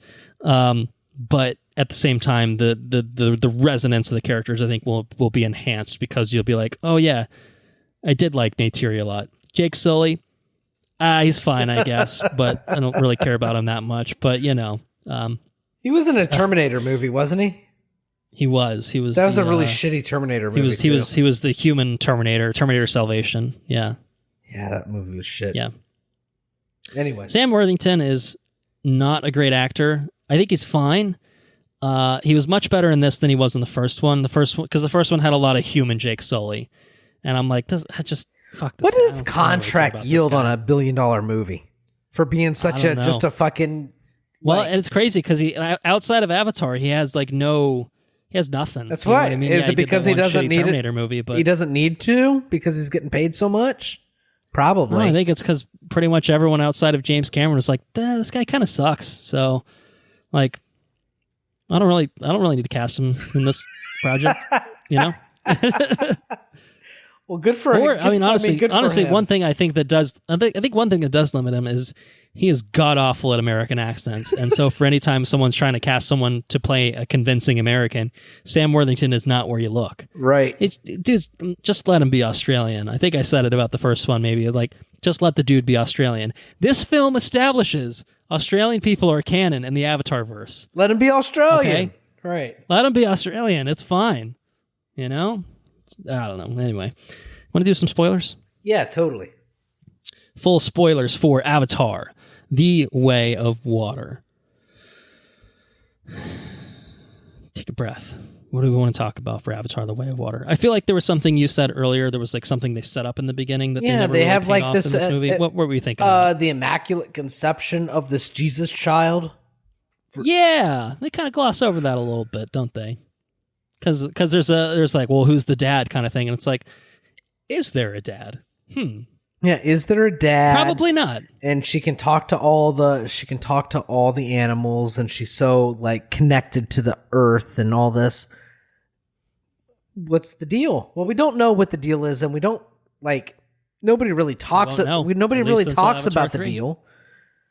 I mean, and I guess that's it's just kind of like she's just one of our kids. We know that she was born from Sigourney Weaver's character's Avatar from the first movie. After she was dead, I think. So it's kind of a weird sort of thing. Yeah, and it's weird. Today is a weird thing that kind of gets shifted off to the side. But I do think you're absolutely right. She's definitely the child of Awa in some capacity. Awa being like this deity, this god kind of thing. Like, there's definitely some Jesus-y stuff going on here. Yeah. We don't talk about it a whole lot in this movie. Which I think is interesting, and I think could be interesting, but it is kind of a weird thing to just be like, that's a tale for another time. Avatar 5. It's so much bigger than what's going on anyways, you know what I mean? Right. Yeah, so I don't know. So you have that. I guess that's pretty much the biggest one. I mean, they have the cure to aging, which seems like a pretty big deal. Yeah. And I feel like that's kind of just like, hey, we've solved. Just dropped in there. Yeah, like of all the it's not like we cured cancer, we cured this disease. We solved aging. You can be immortal now, and it's in the whales. And you got this like gun ho guy going out there trying to like harvest whale brains. Yeah. There's also this thing about like going in and like it's just sci-fi shit, you know? Like like they go in like they integrate into the whale by like going into the whale's mouth and like plugging into its throat. It's like, oh, what have you why are you missing these spins? Well, like get in my mouth and plug into my throat and I tell you, you know? Well, and they also have literal means of like communicating with the fucking whales and stuff too. It's like, I don't know. Like, yeah, that's another thing. The whales fucking they're just talking understand. Whales and shit and they're talking back. Yeah. And they understand like, the whales. It's sci-fi and it's an alien planet. Like, all right, whatever. But it does feel like almost disconnected from like everything else in the movie. Like, if anything, you're gonna understand the whale with like when you like plug in your brain into the whale. I understand that, right? Like you can you can experience right. things like a whale. You guys jack in, and then you can share like the neural link or whatever. Like that's fine. Like that's but hey, whale. For some reason, that's not a bridge too far. It's the literal communication back and forth where it's just like, this feels hokey. Yeah, it was a little hokey.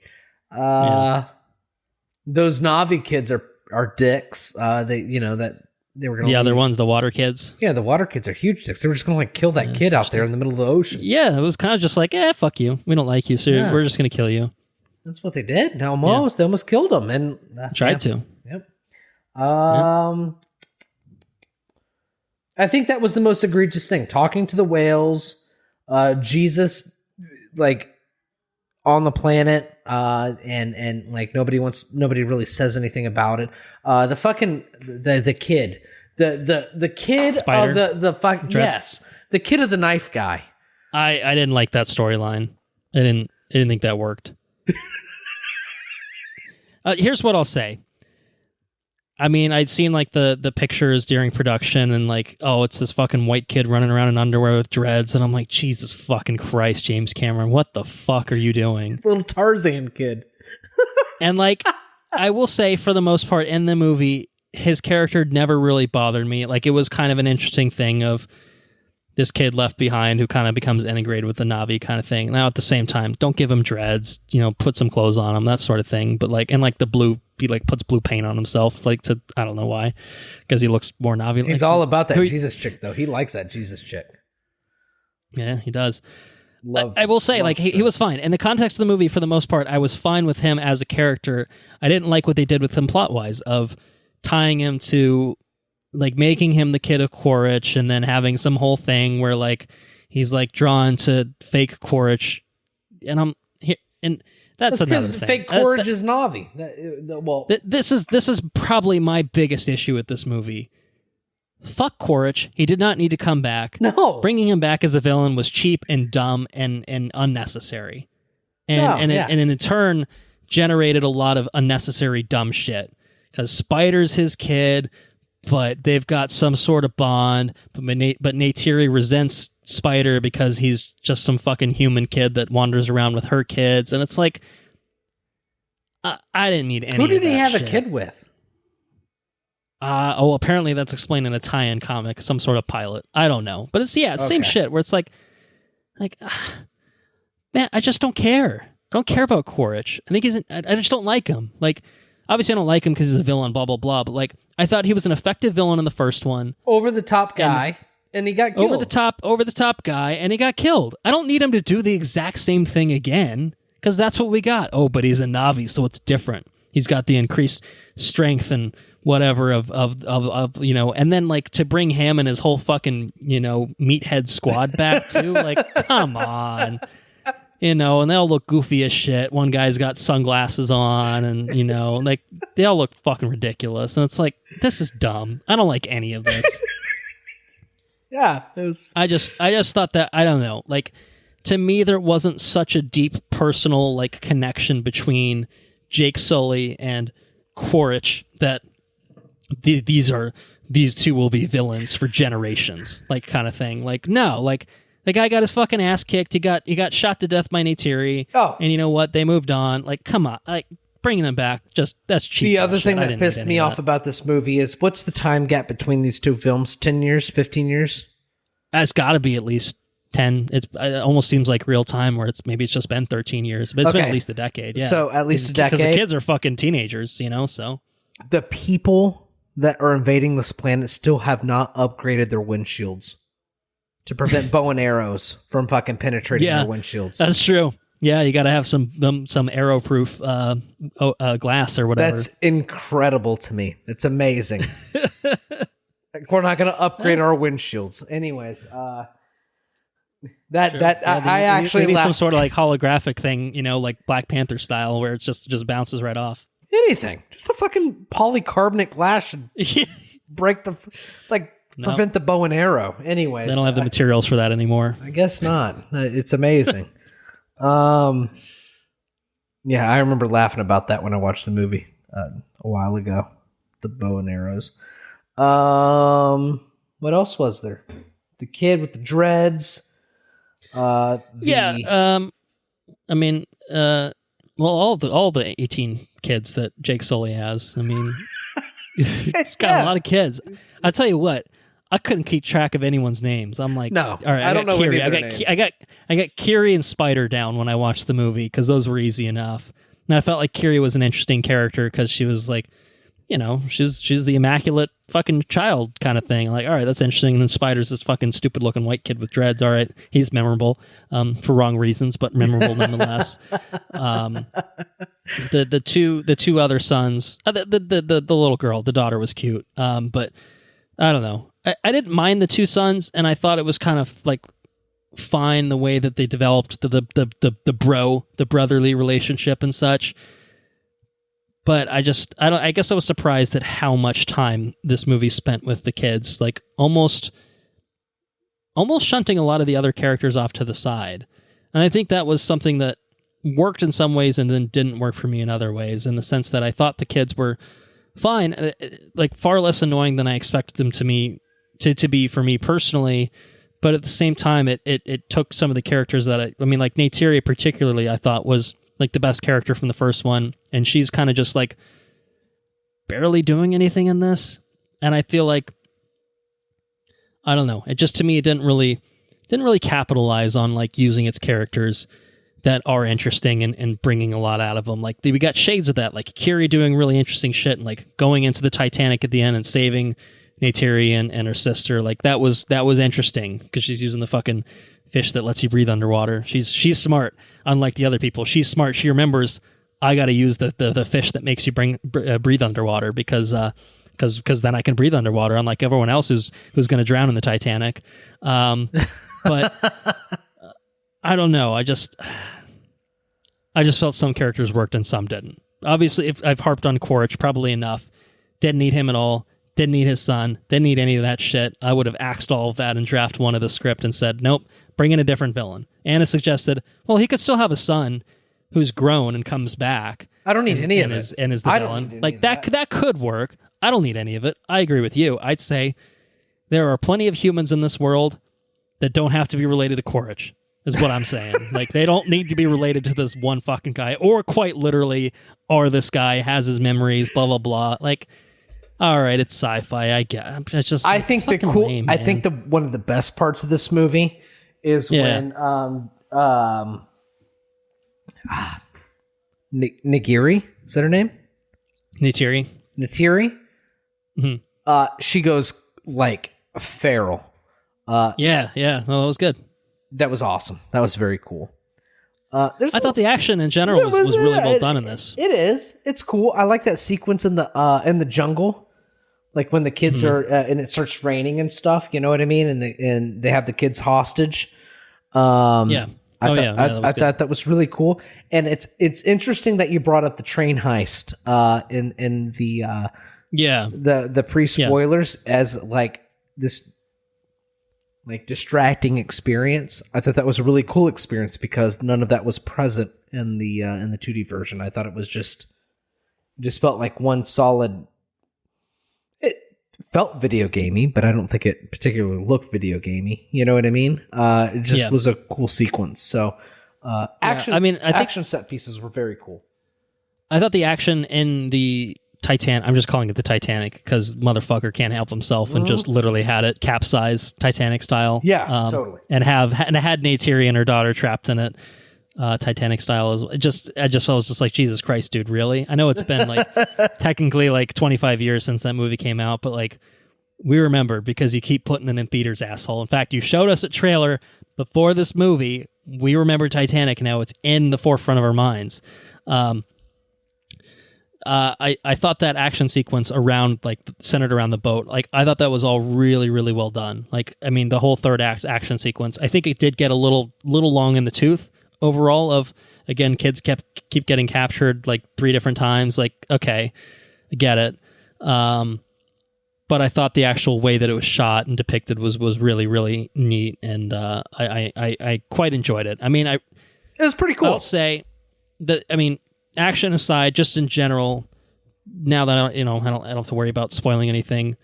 All the water stuff, like particularly like with the whales, even talking aside, that was really well done. But just the moments of just swimming and seeing and experiencing this like different side of the Na'vi that we'd ever seen before, just the way that was all done was incredible to me. Like it gave me, I don't know, it just felt like such a breath of fresh air from everything that had come before it, and it felt like rejuvenating to me, just like experiencing that. And like, even though it was still slow moving in the sense that it's just like, they're just fucking swimming around, man. You know, I like, mean, I guess from I like love that. Like, I really enjoyed that. From like a storytelling perspective, it's interesting that like the aliens of Pandora would have segregated groups of people, much like humans. You know what I mean? We have these people in the forest that don't integrate with the people of the water. Like they've even evolved to be different. They have thicker tails and this and that, right? They can hold their breath longer. Other people don't even know how to hold their breath. I mean, I guess from a storytelling perspective, it's interesting to like see the duality between people and the Na'vi. I could have experienced those dualities and those nuances in the storytelling in 2 hours. I didn't need it for 3 hours. And a little more succinct. I think. Yeah. Don't get me wrong. Yeah, you know, I agree. Swimming in the ocean for the first time. If you're in the forest and you've never seen the ocean, yeah, it's pretty fucking. Honestly, I think this is also a symptom of like, oh, this shit just looks so good that I don't really care that like I don't really care that nothing is actually really happening if you look at it. Like, you know, you're like, I'll just look at it. Right. Is this like sand? I would like, watch sand. No. From yeah, well, you know who likes watching sand is fucking curious. She just stares at it in the water. She's like, man, this sand rivals How to Train Your Dragon, I think. Exactly. I think that was James Cameron when he watched How to Train Your Dragon, and he just put it in the movie. Look at that fucking I'm just sand. gonna fucking stare at fucking sand. Yeah. Anyways, I mean, it's. I know. I personally felt like I shit on it, but. It's just too long. At the end of the day, it's too fucking long, and it didn't need to be that long. There was not enough story-related reasons to keep it. It made it felt very self-indulgent. I watched a self-indulgent this movie. I watched a self-indulgent movie this week, and man, like I don't know. I've got my stomach full of self-indulgent shit. Right? Like, make your movie, tell your story, and like, don't wallow in it. You know, that's the way I feel about it. Yeah, and I think the tough thing, too, is we can reasonably assume, shall we say, that, like, 3, 4, and 5 are going to be the same way. Yeah. What reason do we have to think that the sequels are going to be shorter and less self-indulgent? Different environments. Like, yeah, like, I think they'll switch things up so that it feels fresh again, but at the same time, this could have still been fresh, but also 2 hours or 2.5 hours. You know what I mean? Like it didn't. Like there was a way to distinguish it from the first one while still keeping it well paced and interesting for a shorter runtime than it actually had. So I would be curious to see where the story goes. Where's the story go? I am too. I'm curious to see where it goes. I'll definitely watch an Avatar 3. Even if it is 3+ hours long, because James Cameron can't fucking help himself. You gotta watch them all. Here's and you know what? Here's what I'll say, and maybe this is perhaps my final thought on The Way of Water. I enjoyed the hell out of Avatar 1 when it came out in theaters. Really enjoyed it. I think I probably saw it twice, maybe in theaters, but I've seen it probably twice since then. I've seen it like 2 times since then. Obviously, one was very recent. I probably watched it a few years ago on TV or something like that. I kind of feel the same way about this one. I enjoyed it. I have my issues. I've said my issues. I was blown away by a lot of it in terms of the technical prowess behind it. But I don't need to see this movie again in theaters. I probably don't need to see it again for a little while. I'm okay with it kind of just existing as a 3-hour one-off experience that I don't need to keep going back to over and over and over again. But when Avatar 3 comes around, and if it offers a similar type of experience where it's pushing the boundaries in some ways, and it's offering at least an entertaining enough story that it keeps me mostly compelled for a few hours, even if I am begrudgingly or if I am a little, bitter about all right, come on, let's speed things up. Like, yes, there's a way to speed things up, but as long as it keeps me engaged for long enough for its runtime, I'll be fine with it, even if it's not something that's going to leave a huge footprint in my brain. Like, I'm not going to look back at preview of what we're talking about. Like, I don't think Avatar: The Way of Water is cracking my top 10 for the year. No. But I enjoyed the hell out of it. Okay? You know, like I was impressed by it. Maybe I'll recognize it in other categories, perhaps. But it's not going to be like a favorite of mine for this year. But I respect everything that went into it, and I respect, you know, the people that are obviously seeing this and walking away with an experience that they're really enjoying. And I understand how you can get there, you know, and I did enjoy it, despite, I mean, I was somewhat bitter about like the fact that I had to try to watch it 4 different times. Like that did somewhat impact my like, all right, well, let's just fucking get this shit out of the way. Kind of, you know, I had that viewpoint a little bit. Maybe that's my fault. Hopefully Avatar 3 I don't have that sort of baggage with, you know, it's just like, all right, seen the last one recently enough. I get it. Let's go in, see what Jake Sully and company is up to, and they fucking left fuck Spider fishing Quaritch out of the thing. Like, just let him die. Come on. That pisses me off. That pisses me off, because it feels like they're going to keep making him part of these movies, and I just don't fucking need it. At the end of the day, I don't need it. I can live with stupid Dred's kid. I just don't need Quaritch and Jake to be these enemies for 5 movies. Like, please God, inject some new blood into these films and do something. Have the kid grow up to be the enemy or something. You know what I mean? That would be cool. Yeah, that could work, you know, like kill Quaritch and kids like, you killed my dad, even though he's sort of not my dad, he's my fake dad. But fuck you, you know, whatever. Like, yeah, exactly. Something. I mean, something. Give me something. Give me some new energy, something fresh to kind of, you know, rekindle the interest. Because I think they could get away with doing it 13 years later of kind of telling a very samey story of Sully versus Quaritch. I think doing that 5 times in a row will be insufferable, I expect. So, but hey, it's James Cameron.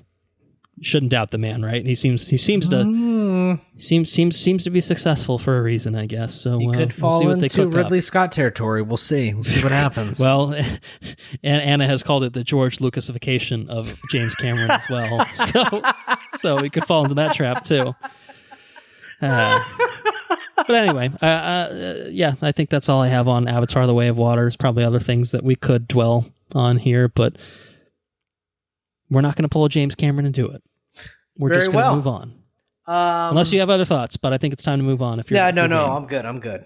So all right, so tell me what you've been up to over the past couple of weeks. I know obviously you've been watching some movies. I don't know how you want to do it. If some of these movies are movies that you're going to want to talk about on the next episode in more depth, but I mean, I can surface level tell you.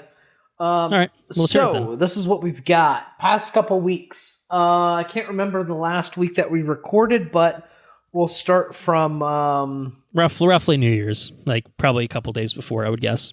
Okay, so we built a nursery. I don't know if we talked about this.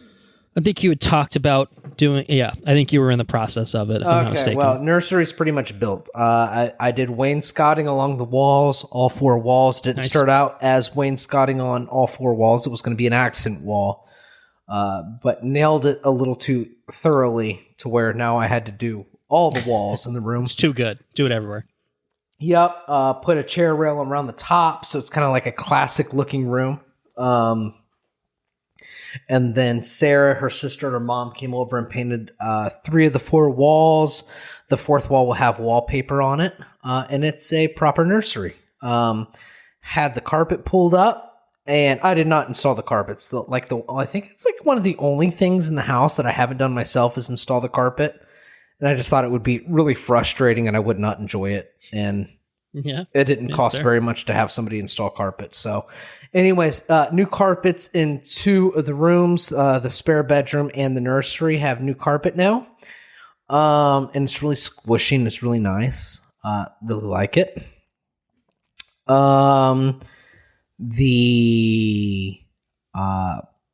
It's not called a cradle. It's called a crib. The crib is built a crib, and I did not build a crib. I bought a almost like it came. You had to assemble it. Exactly. I had to assemble a crib exactly. But I did build a custom closet for baby on Sarah's request. I mean, I was pretty content with like a normal closet, but Sarah wanted a custom closet. So, anyways, we have a custom closet for little baby Bennett, and that turned out very well, and it was relatively easy. Wasn't too bad. And so that was that. That was my pretty much my week off. The home projects, right? Yeah, little home projects. I did go to see you at your parents' house. That's right. On a New Year's Eve. But I did not eat anything the day prior or that day. I brought up I think like a 90 proof rum, and I was drunk and passed out by 10 o'clock. Maybe 10:30, maybe 10:30. Maybe 10:30. It was pretty brutal. I remember calling your dad limber because he cleaned up somebody else's mess.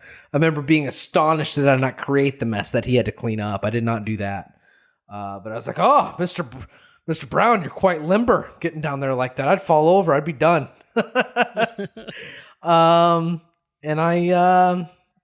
Anyways, I passed out. So I missed the Georgia game. National champions. You say you didn't miss the other game, I assume, though. You stayed awake for the ass drubbing of TCU. Yes. I guess you're right. Yeah, I missed the Ohio game. The Ohio game. You missed the semifinal where they had to come back and exactly have the opportunity to just completely fucking in Ohio. TCU. Ohio. Man, Ohio could have won it. That guy. Yeah, that guy flubbed that field goal hard. Anyways. Yeah, it was not particularly close, that attempt. It was a bad. Well, I mean, I guess it was pretty far away, but still, it was rough. No, but it wasn't even like, oh, he just hooked it. It's like, oh no, he shanked the fuck out of it. Yeah, real bad, real bad. Sarah caught me up on all the replays. Anyways, so yeah, I missed that game, and I missed most of New Year's, which I felt pretty shitty about. I felt real bad about that. Anyways, I have been watching some movie films to try to prepare myself for the movies, right? Year in review. Yeah. And 2022 has been quite the year for movie films. We have some good stuff in there. Some very, very, very compelling stuff. I think we're going to have an awesome episode on 2022.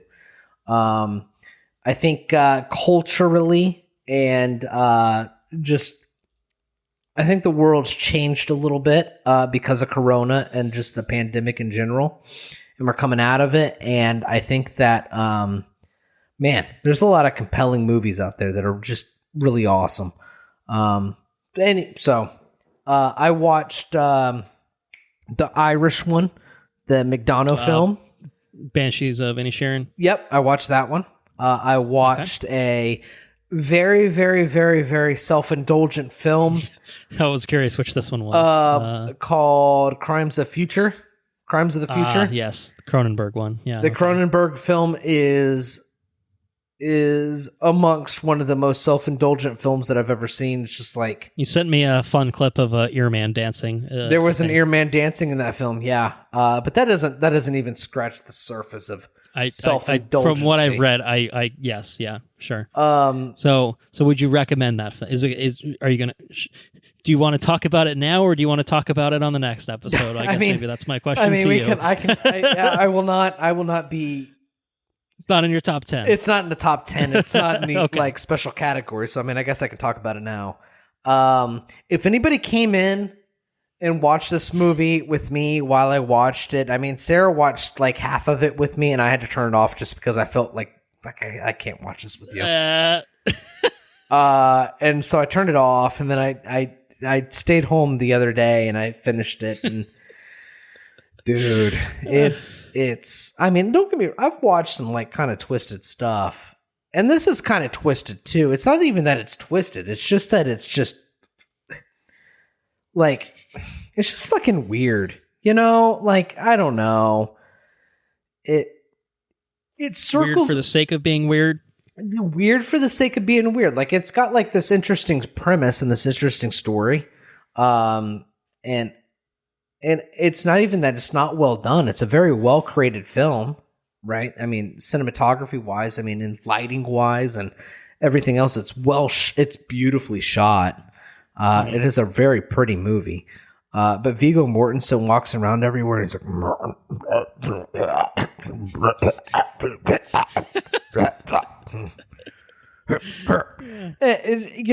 and like people can't feel pain, so like they perform surgery on him, and it's like a performance, and he's like getting all turned on by like removing this like organ in his stomach. So like they have his like abdomen ripped open, you know, he's like licking his lips and shit, like, oh yeah. And it's just like fucking weird. It's like, I don't, you know, well, you saw the ear man. I saw the ear man. Okay, That's so true. Viggo Mortensen's in the corner of the room while the ear man's dancing. He's like crouched all over, like Schmeagol style, like in the corner, and he's like wearing like this like ninja mask. Like he's got like a thing covering his nose, and he's got like a hood, and he's over there in the corner. And they talk about how the ears function, and he's talking about how the ears function to like this lady, and he's like, yeah, the ears don't even function. And he's like, what do you mean? What do you mean the ears don't function? How do you know the ears don't function? Well, like we implanted the ears. He's like, It's just fucking weird.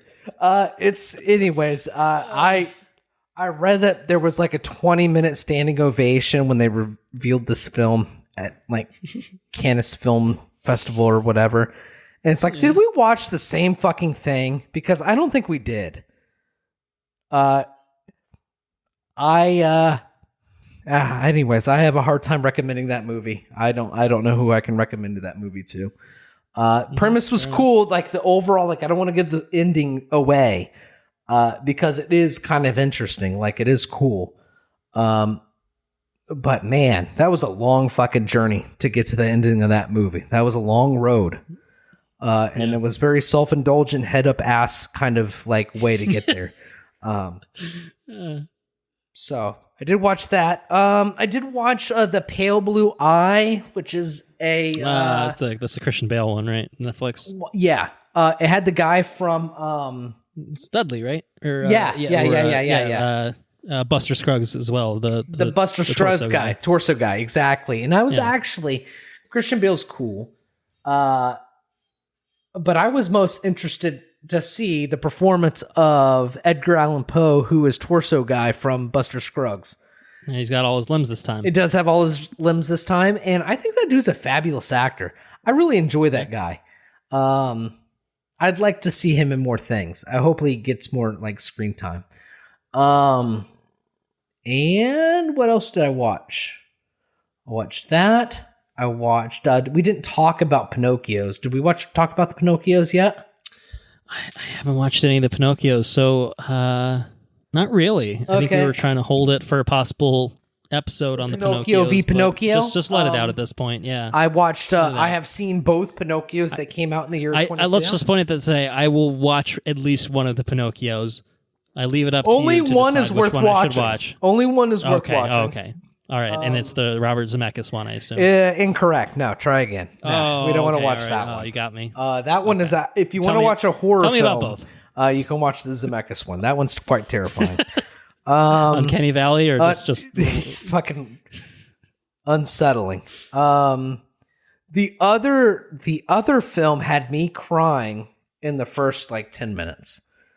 The Guillermo del Toro one, is it going to be a contender for your best animated movie of the year? Is it going to be? Definitely, potentially could be, for sure. Okay. We'll is. See. If you want to save thoughts, by all means, but I do intend to watch that. I do intend to watch that. Tour de force film. Okay. For sure. Right. Absolutely incredible. I've watched, I finished Andor. I don't know if we talked about that.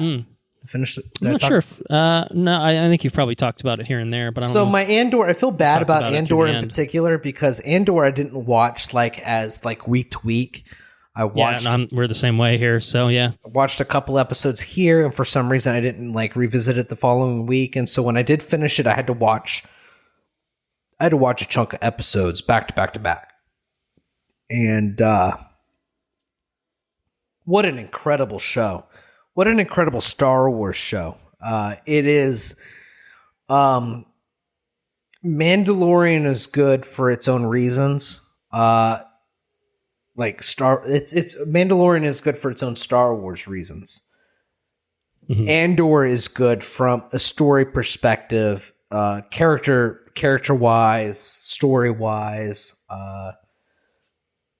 the way it's just put together. I mean, it's an incredible story told within the confines of Star Wars. And that's probably the best way to put it. Like you could take the story and put it in like the Civil War, or you can take the story and put it in like, any sort of particular story and have it. It doesn't have to be Star Warsy. No, it doesn't. Just happens to be Star Wars. Exactly. And it's an incredible, incredible story. Highly, highly, highly recommend Andor to anybody that has not seen it.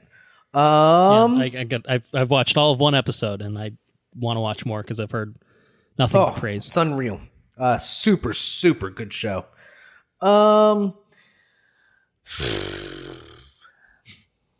Trying to think if I watched anything else. I've been watching a lot of shit. Tomorrow I'm going to watch Tar. Yeah. Tar. All right. I really want to catch Whale, and I really want to catch this another movie out. Oh, Babylon. But I can't. I short of going to the movie theaters, I can't watch them. So it's a little bit short of going to the movie theaters for another 3+ hours. You mean? Yeah, exactly. It's brutal. But I think. Oh, I watched this crazy fucking. Is it Jonathan Long? I think it's Jonathan Long, right?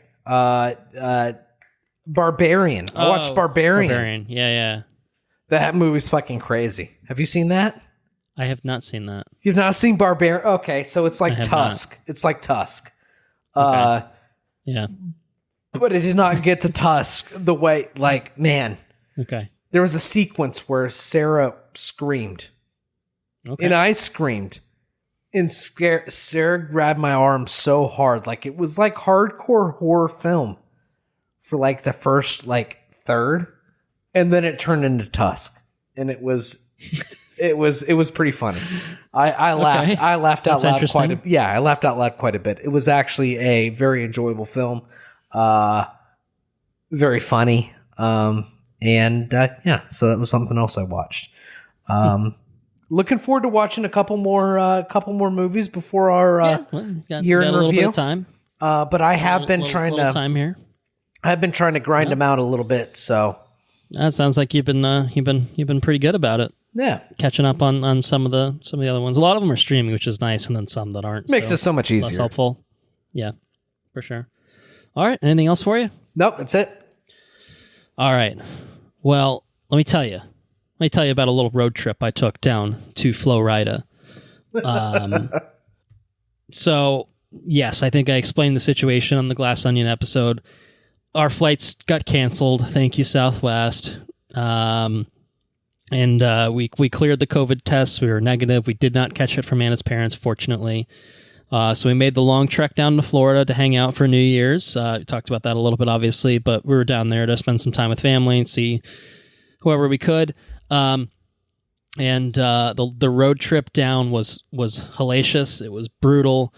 We went from New York, stopped in Philly for the night. That's when we recorded the Glass Onion episode. Then we started the next morning. We were in the car for about 12 hours for what should have been about an 8.5 hour day. The next day we were in the car for 9 hours for what should have been about a 6.5 hour day.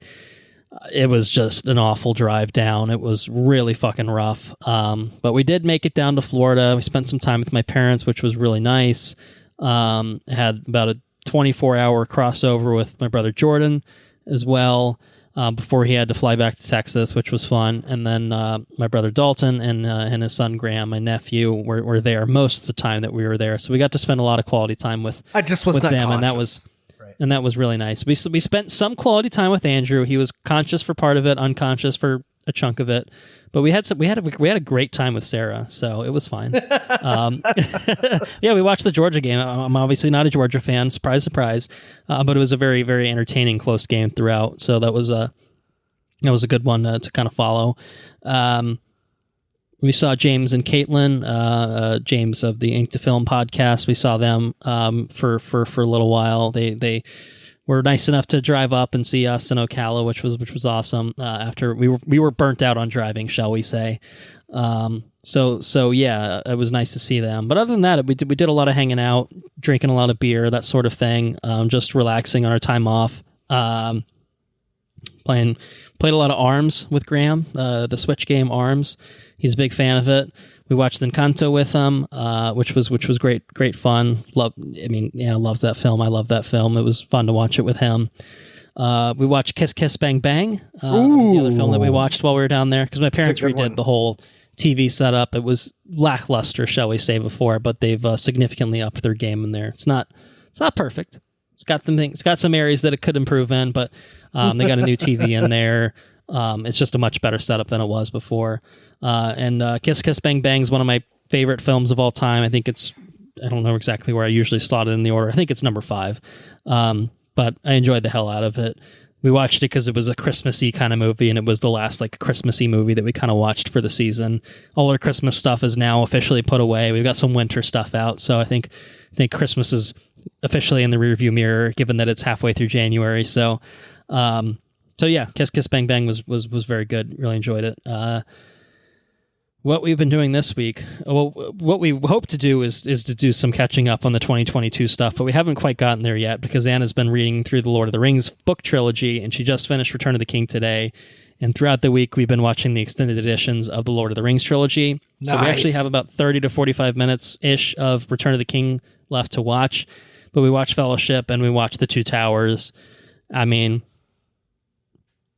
there's not much that needs to be said for those films. They're incredible. One thing that stands out for me on this particular rewatch is obviously having watched the TV series so recently and then going back to this, and I'm just like, oh yeah, these movies are incredible. The TV show was enjoyable, it was fine, but doesn't hold a candle to these fucking films. Like not even close. It's kind of what it reminded me of. But just really great stuff. Marvels of the time hold up to this day. Great stories, and yeah, I mean, those things are 3+ hours, even 4+ hours for Return of the King. But I feel like they justify the runtime, like in a way that Avatar: The Way of Water does not, shall we say? Other than that, 2 more things. I finished the first season of the X-Men animated series, the 90s animated series. Which is my ringtone. Fuck yeah, dude. That's so cool. Yeah, it's fucking badass as shit. Except I usually have my phone on silent, so it's not as helpful. So sometimes I have to intentionally leave it on to be like, I just want to hear it. I just got to hear it. But then I get distracted because I don't want to pick up the phone. It's a real problem I have. But I've made a habit of every time I have laundry to fold, I just chuck it up on the TV and fold laundry. So I've now folded enough laundry that I've gotten through 13 episodes of X-Men. Man, good shit. The first season is it's like Sentinels and like Master Mold, trying to take over, and like the assassination of Senator Kelly and shit. Oh yeah. And Apocalypse. There's Apocalypse in it, and then Bishop travels back in time. They did a whole Days of Future Past. No way. Thing. It's 13 episodes, and they burned through like fucking ridiculous shit. And then at the very end of the finale, it sets up Mr. Sinister, and I'm like, oh my god. This shit's good. I'm glad they're doing that revival of it. I'm fucking looking forward to it. I still have like 3 more seasons to watch. They're doing a revival of X-Men? Yeah, they're doing a continuation, like an animated continuation of it. Straight up, like X-Men 97. I'm so happy that I get to experience this shit again in just a couple months, man. It's going to be so cool. Yeah, Spider-Man. Awesome. Oh, did you see? You did not see it. You just keep talking. I don't know if oh, okay. All right. You're going to show me something maybe.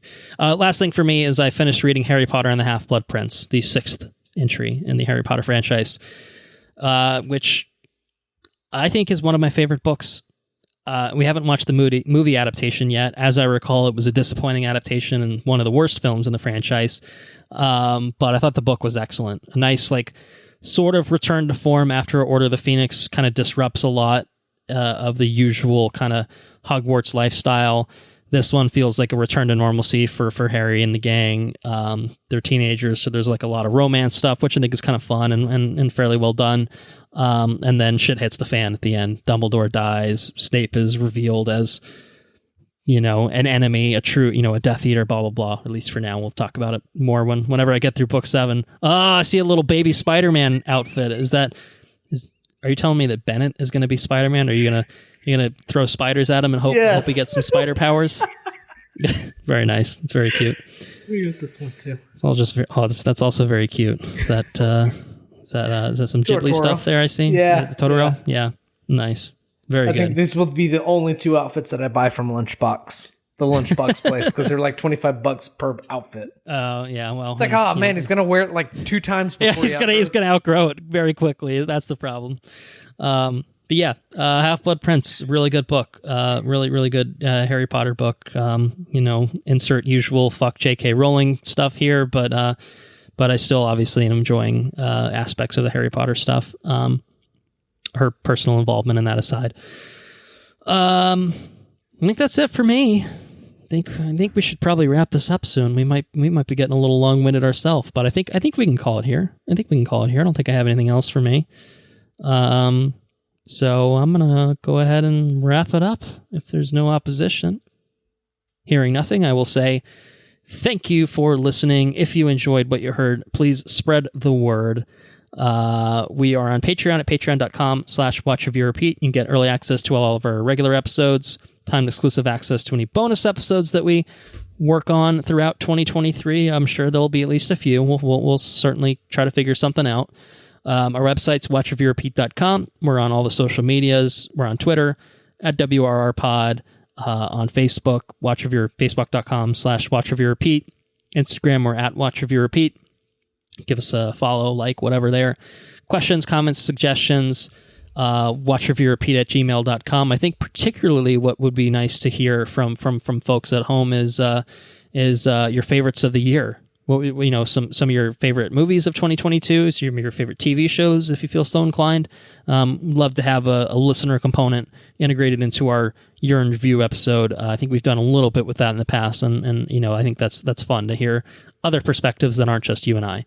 Why the fuck is Avatar so great? Like, why is it so successful? Yeah, talk to us. What is it? What gives Avatar that sort of that mainstream appeal that the reasoning seems to elude us particularly? Yeah. If you know the answer, email us right in. We'd love to know. The intro and outro track, it's Mechanolith by Kevin MacLeod at Incompetech.com, licensed under the Creative Commons by Attribution 3.0 license. All right, our next episode, we've teed it up, I think, more than enough times now, but nonetheless, we will be doing 2022, a year in review. We'll have lots of TV shows, lots of movies to talk about. We'll do some awards, best this, best that, best you-know-what, that sort of thing. Lot of fun. Yeah, I got some homework to do. I got a few movies I got to watch before we have a chance to record that. Sounds like you're going to be doing the same, catching some other flicks as well. So really looking forward to wrapping up the year, talking about the favorites and the best things from the year, and then we'll turn the page. 2023. Moving right on. So yeah. All right. Well, we made it. Under 3 hours. Mission accomplished. Suck it, James Cameron. Take care now. Bye-bye then. Laters on the Minjay.